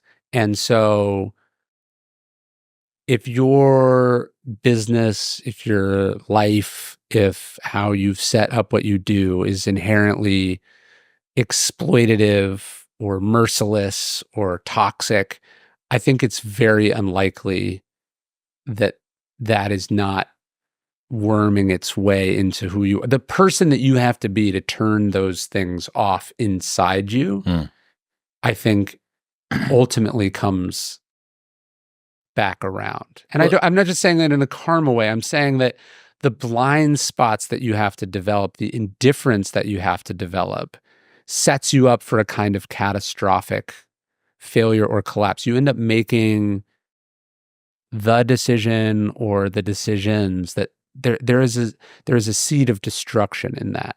Even in a less utilitarian, transactional, literal way. Yeah. Most of the people listening to this, if they're an hour and 40 minutes into me and you waffling on about bro psychology, bro philosophy, they already think and reflect and ruminate. They consider, they are asking themselves questions like, is this the best that I could be doing with my life? If you think that you are going to be able to do something which really goes against your principles, your honor, whatever code of conduct you want to live by, and not know that you've done it, you're kidding yourself. Like, if you are a thoughtful person, this is, Alain de Botton says, loneliness is a kind of tax we have to pay to atone for a certain complexity of mind. And the loneliness side, I've got a sort of mixed opinion on, which I've changed recently, but certainly there are taxes that you have to pay to atone for a complexity of mind. And one of them is that you cannot hide things from yourself in the fog so much anymore.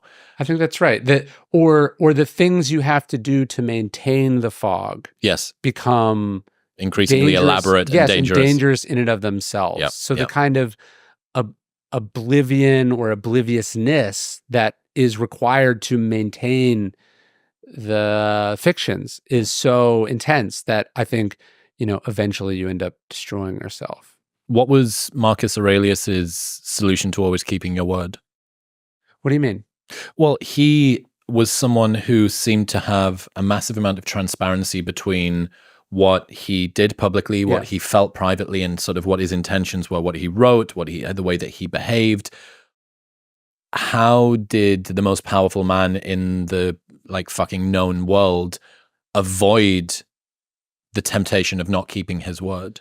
Well, this is why the study of history is so important. So Marcus Aurelius has these two role models in his life. And it's helpful to have this. He has the positive role model and the negative role model. So Marcus Aurelius he has this, he's kind of like the boy in The Emperor Has No Clothes as a young boy. He's in the court of the Emperor Hadrian, and he's just notoriously honest. He had no filter. And Hadrian actually nicknames him the truest one. It's a play on Marcus's name, which in Latin meant true. And so he's just the purity and the honesty of this little boy. And Hadrian senses something in him in that. But Hadrian was a degenerate, destructive, sort of everything that you think that having absolute power would do to a person, it does to Hadrian. He gets worse over time. And towards the end, where Marcus lives with him in this palace, this sort of pleasure palace, monument to his greatness, surrounded by sycophants and a secret police.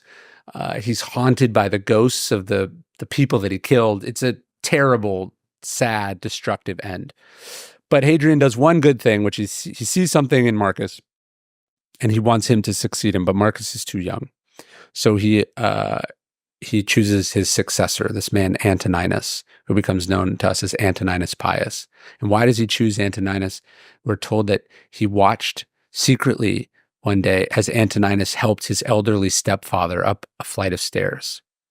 Just this moment of goodness, this powerful, influential politician just helping out another human being. He goes, this is the guy. So he anoints Antoninus as his successor on the condition that Marcus has to be Antoninus's successor. So these three people who are not related set in motion this incredible transition of power. And Hadrian probably thought that Antoninus would live for a few years. he lives for 20 years.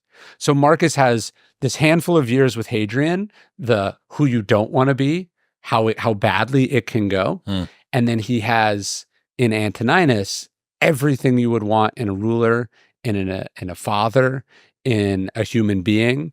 And so he has these two models of what he wants to be. And like, I think there's this war in Marcus, this battle to whose vision of him is he going to fulfill, right? Which one of these heroes is he going to follow? At least from what you've said there, it sounds like maybe Hadrian even had a degree of self-awareness about his own flaws, and he saw in his successor the seeds of his successor's success. I think so. And maybe even saw how corrosive and destructive power was, and the idea that you shouldn't get it too early. Like why doesn't he just why does he create this transition plan? Yeah.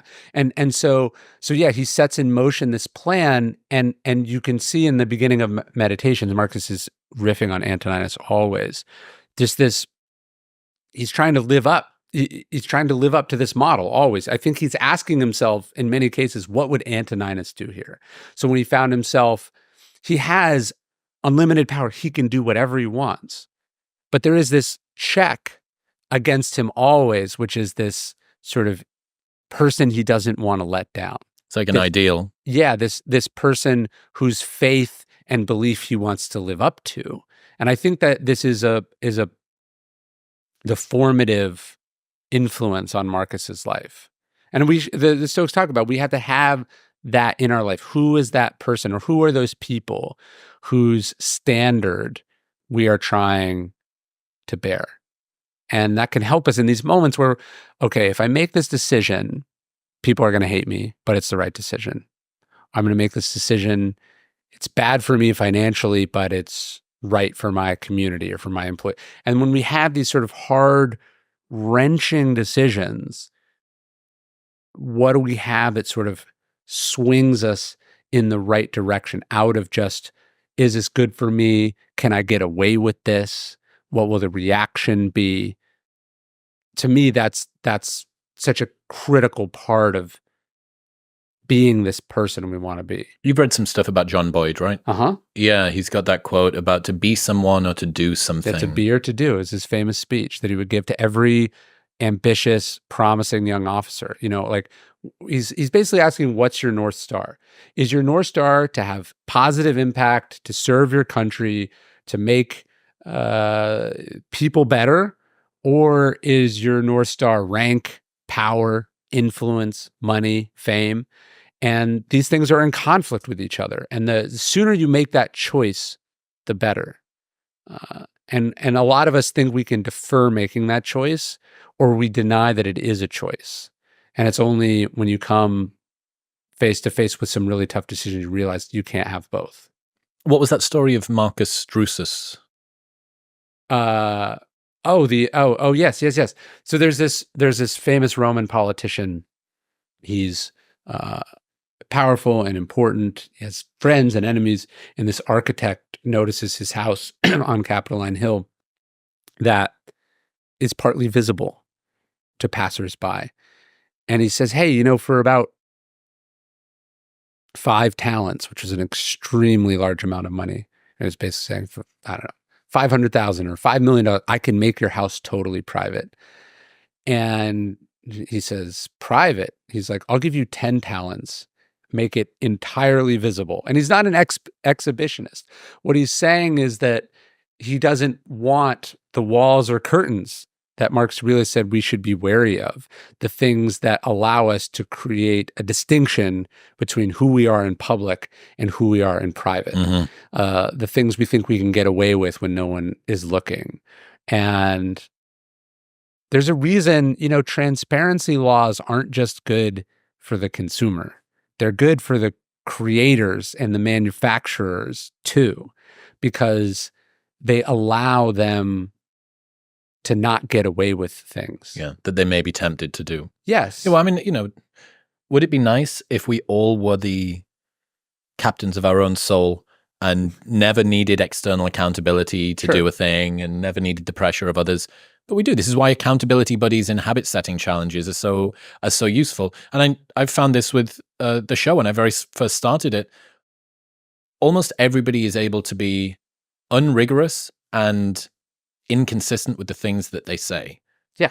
Because like mum isn't talking to girlfriend, isn't talking to boss, isn't talking to football team captain about your view on anything. And you can kind of just sort of flip-flop between it. And one of the things that I really loved, I have a prescription that everyone should do a fake podcast with a friend once a week, record for 30 minutes on their phone about an idea.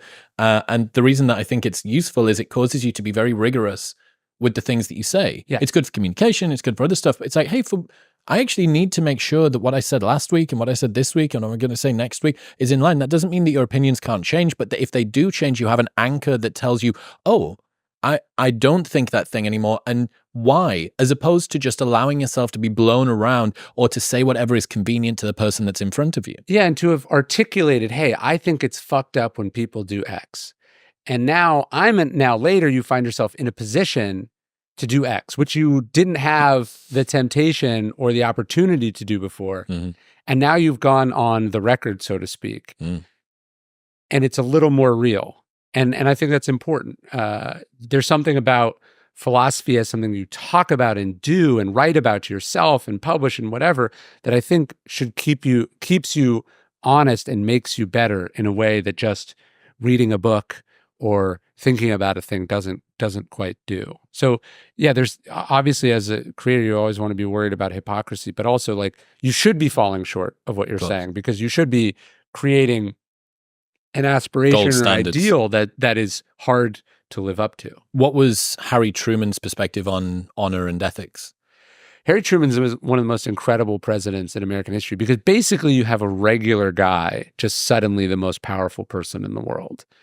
And a guy who had struggled, one of the last presidents to never go to college, but he had kind of a very clear moral code, which actually he literally derives from Marcus Aurelius, the sort of 4 Stoic virtues. There's a copy of his copy of Meditations is there with his underlines of like these things. So you have this guy that studied these people historically as this fan of history and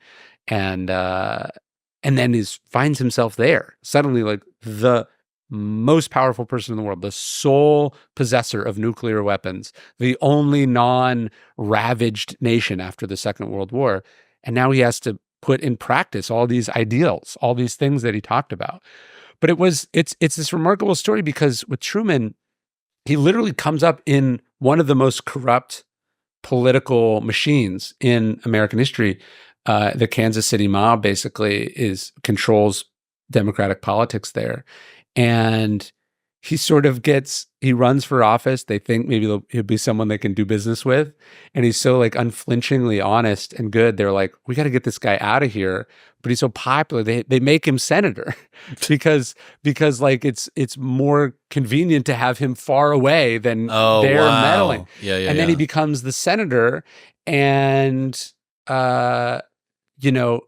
basically doesn't have the same political ambitions as all the other senators, so he gets made vice president, and then suddenly finds himself president. And it's this like remarkable trajectory where you had this fundamentally decent human being. There's this amazing quote.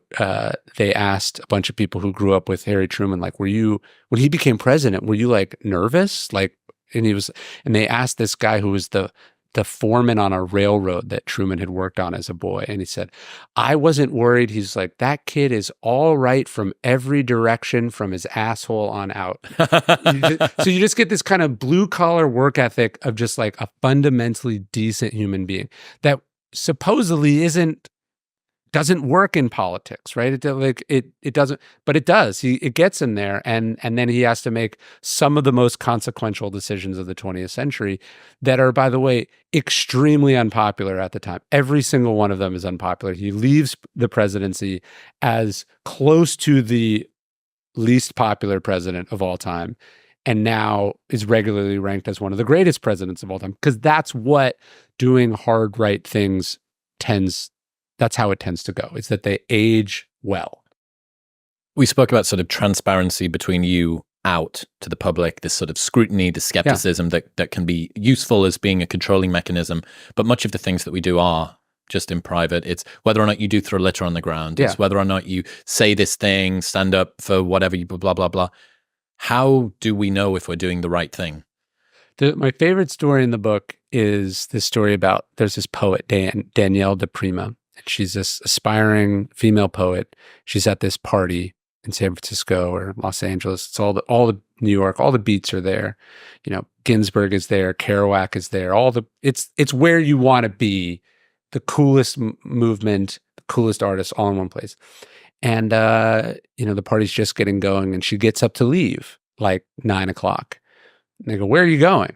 Nobody leaves a party like this. And she says, "I've got to go relieve my babysitter." She had a young kid. And Kerouac looks at her and goes, "If you don't forget about that fucking babysitter, you are dead as an artist." And you could imagine a person without a lot of confidence or without a moral compass. This is where you are inducted into the pantheon of talented artists who are shitty people. Like, here's a much more successful, powerful person telling you that success is built on selfishness and partying and hanging out and, the scene. And she has the grit. She looks at him and she goes, "If I don't go relieve the babysitter, I'm dead as an artist." And she walks out. And what she would say later is that she knew that she had given someone her word that she would be back by a certain time, right? Like that the babysitter, "Hey, I'll be back by 8." But she also knew she gave her kid her word when she had her, right? That hey, I'm going to put you first, or I'm going to take care of you. I'm not going to abandon you. And so to her, the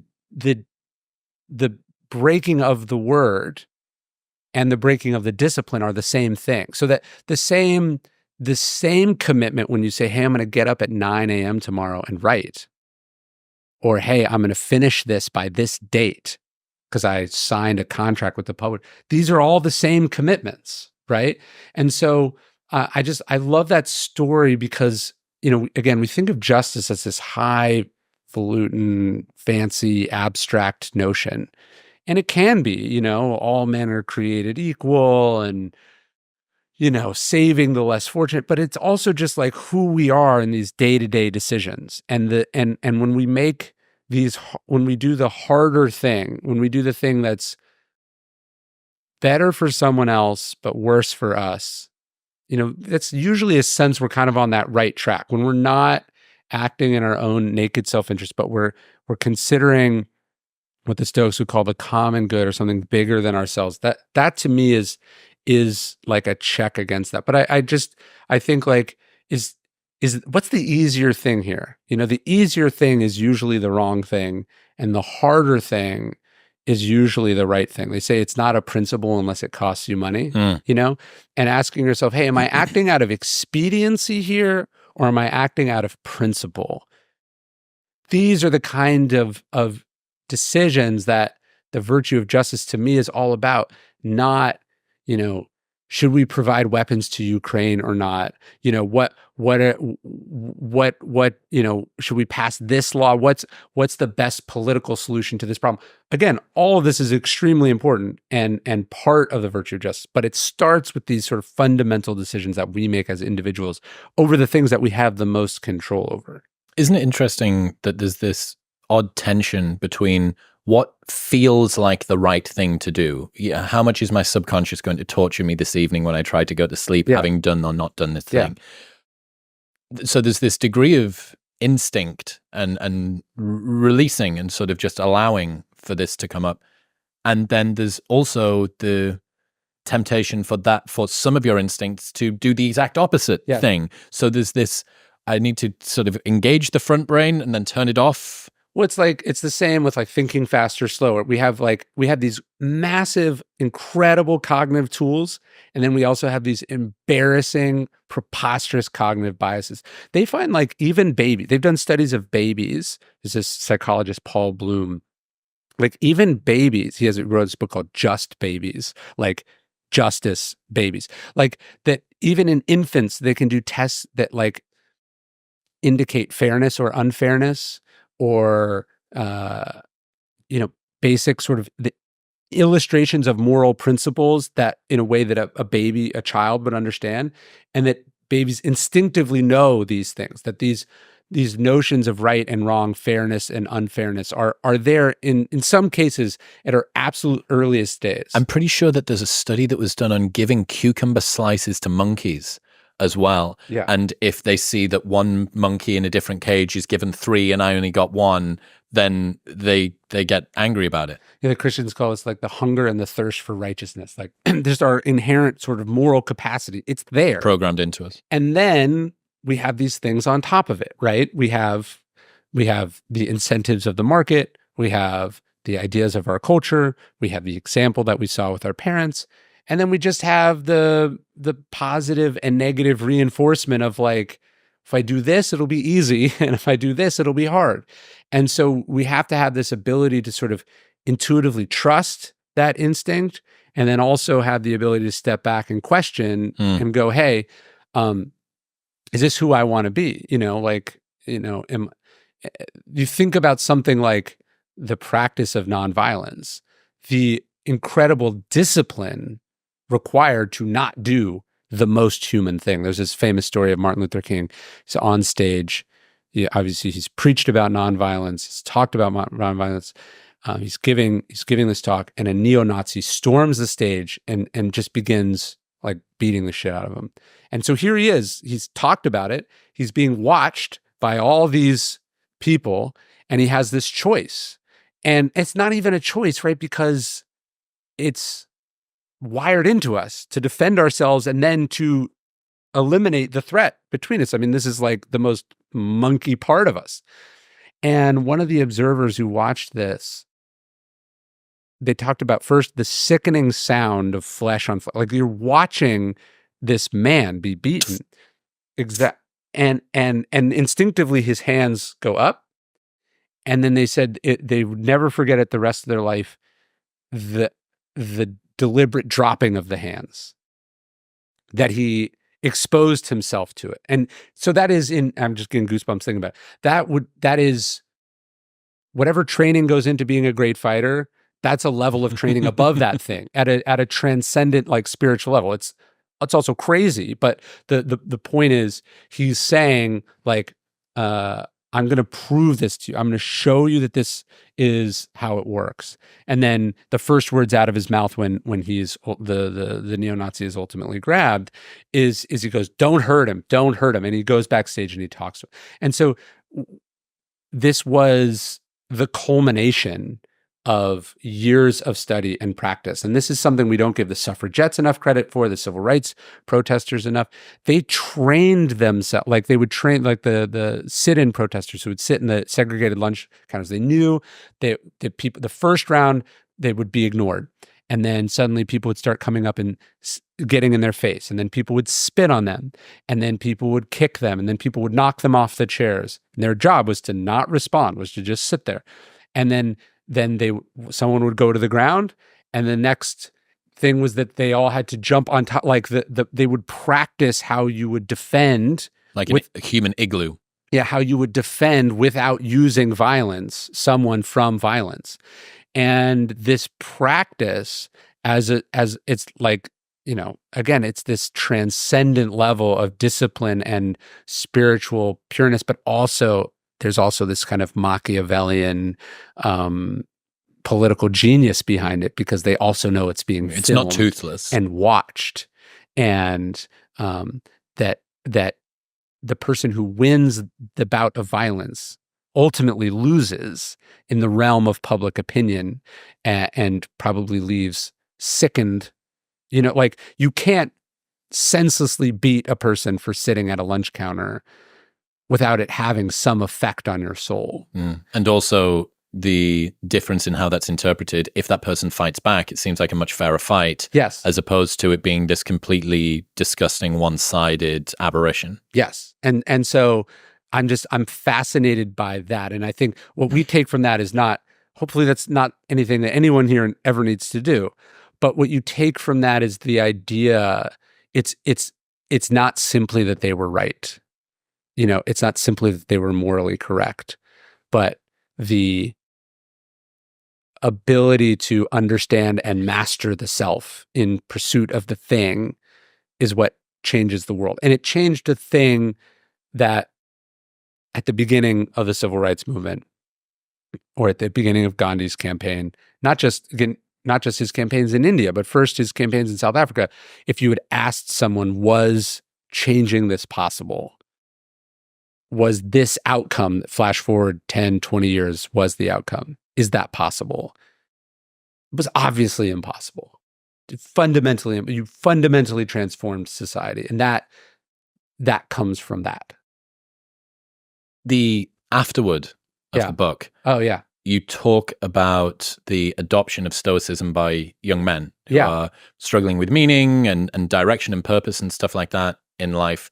Given that you are the best known popularizer of Stoicism at the moment, what do you make of that sort of absorption and the good and bad elements? I have a little note card next to my desk that I look at every single day, because I am in this incredibly strange position of being associated with and credited as a kind of a representative of a thing I did not invent, and that is what I am working on being. Not what I am, but what I'm working on being. It's the thing that changed my life.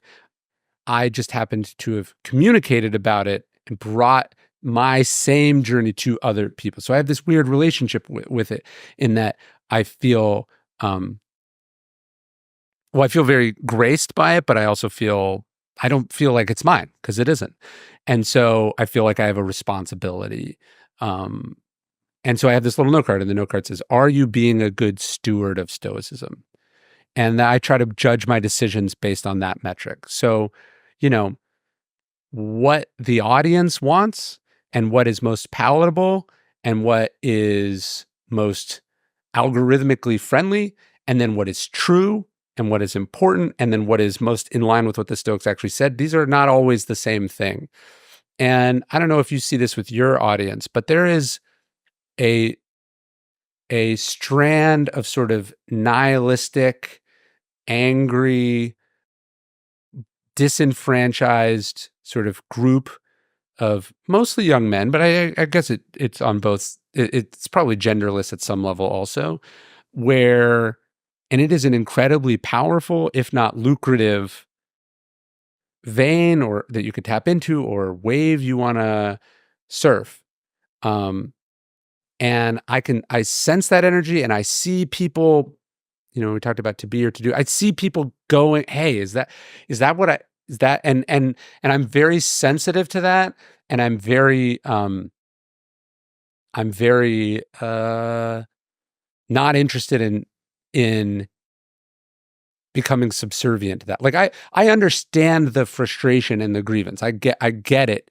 And I get that there are problems in our society, but to me, Stoicism is a philosophy of of taking responsibility for the self, but then acting like a fucking adult, like who tries to make the world better, as opposed to wanting to see it burn. Do you know what I mean? Yeah, I mean, this culture of cynicism is something that I've railed against an awful lot. It's one of the reasons that I was so happy moving to the US. There is a big tall poppy culture in the UK.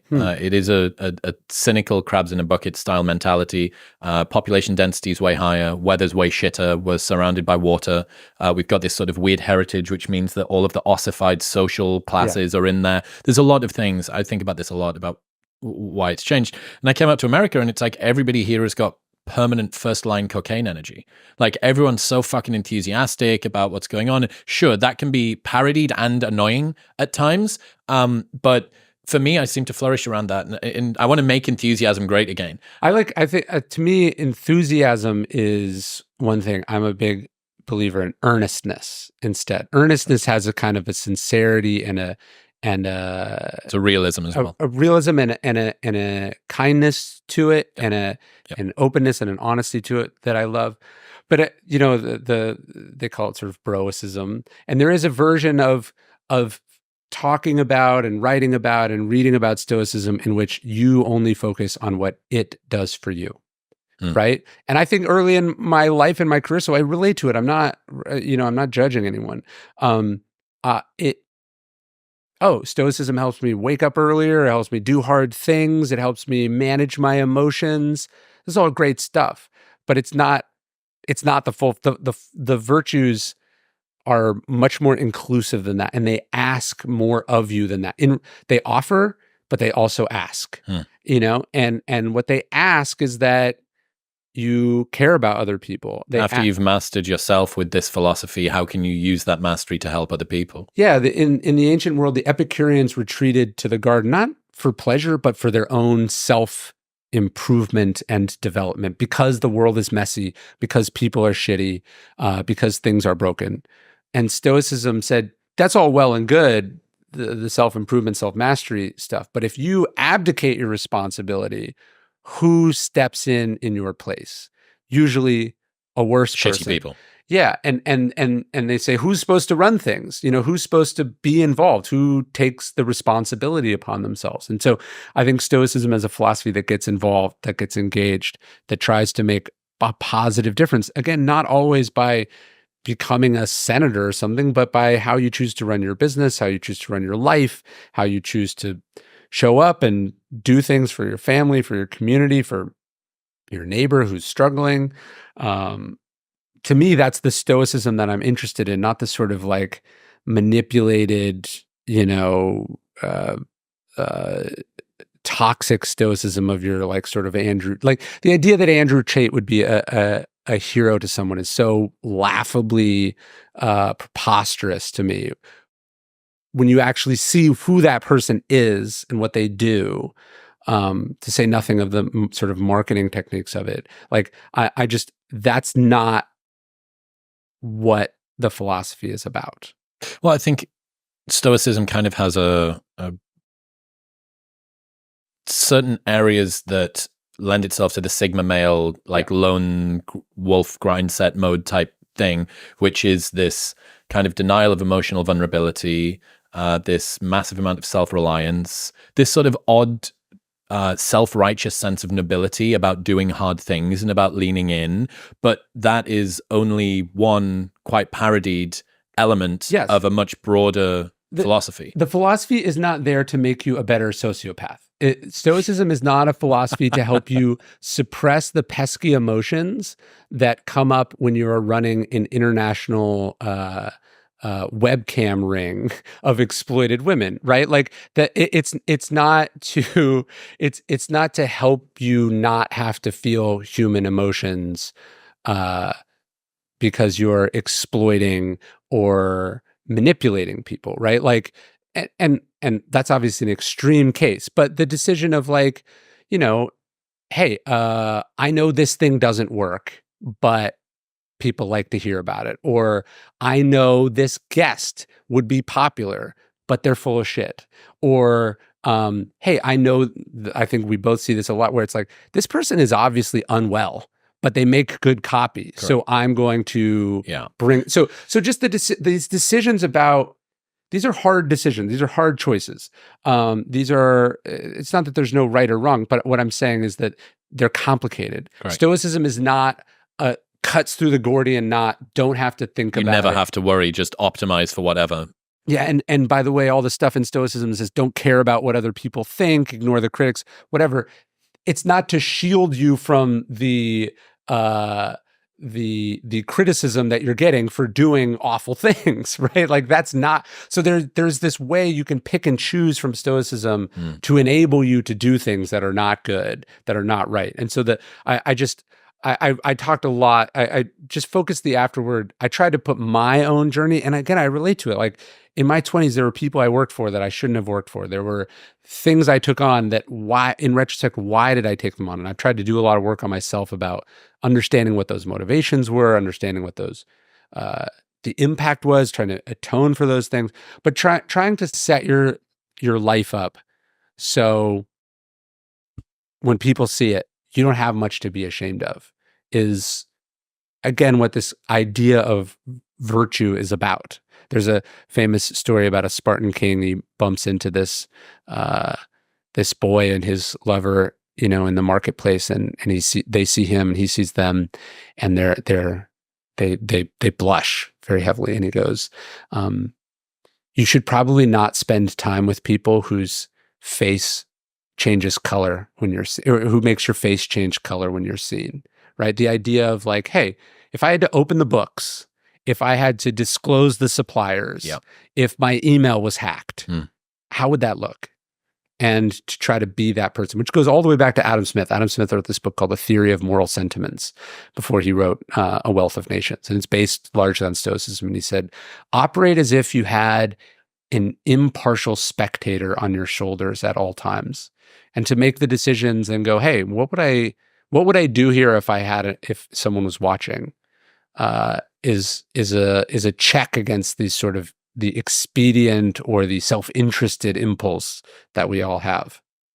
Hell yeah. Ryan Holiday, ladies and gentlemen. Ryan, it's really fun. I very much appreciate when I read your stuff, I try and tap into a much more virtuous, higher version of myself. So thank you for constraining the sort of ex-fuckboy that I used to be. Where should people go? They want to keep up to date with all of the things that you're doing. DailyStoic.com, Daily Stoic on pretty much all platforms. And then if you're a parent and you want to apply some of this wisdom stuff to your family life, Daily Dad, same on all the platforms. And then the new book is Right Thing Right Now. But any of the books in the series hopefully will get you going. Hell yeah. Ryan, I appreciate you. Thanks, man. Thank you very much for tuning in. If you enjoyed that episode with Ryan, you will love my full-length 3-hour-long podcast with Alex Hormozy, which you can get right here. Go on.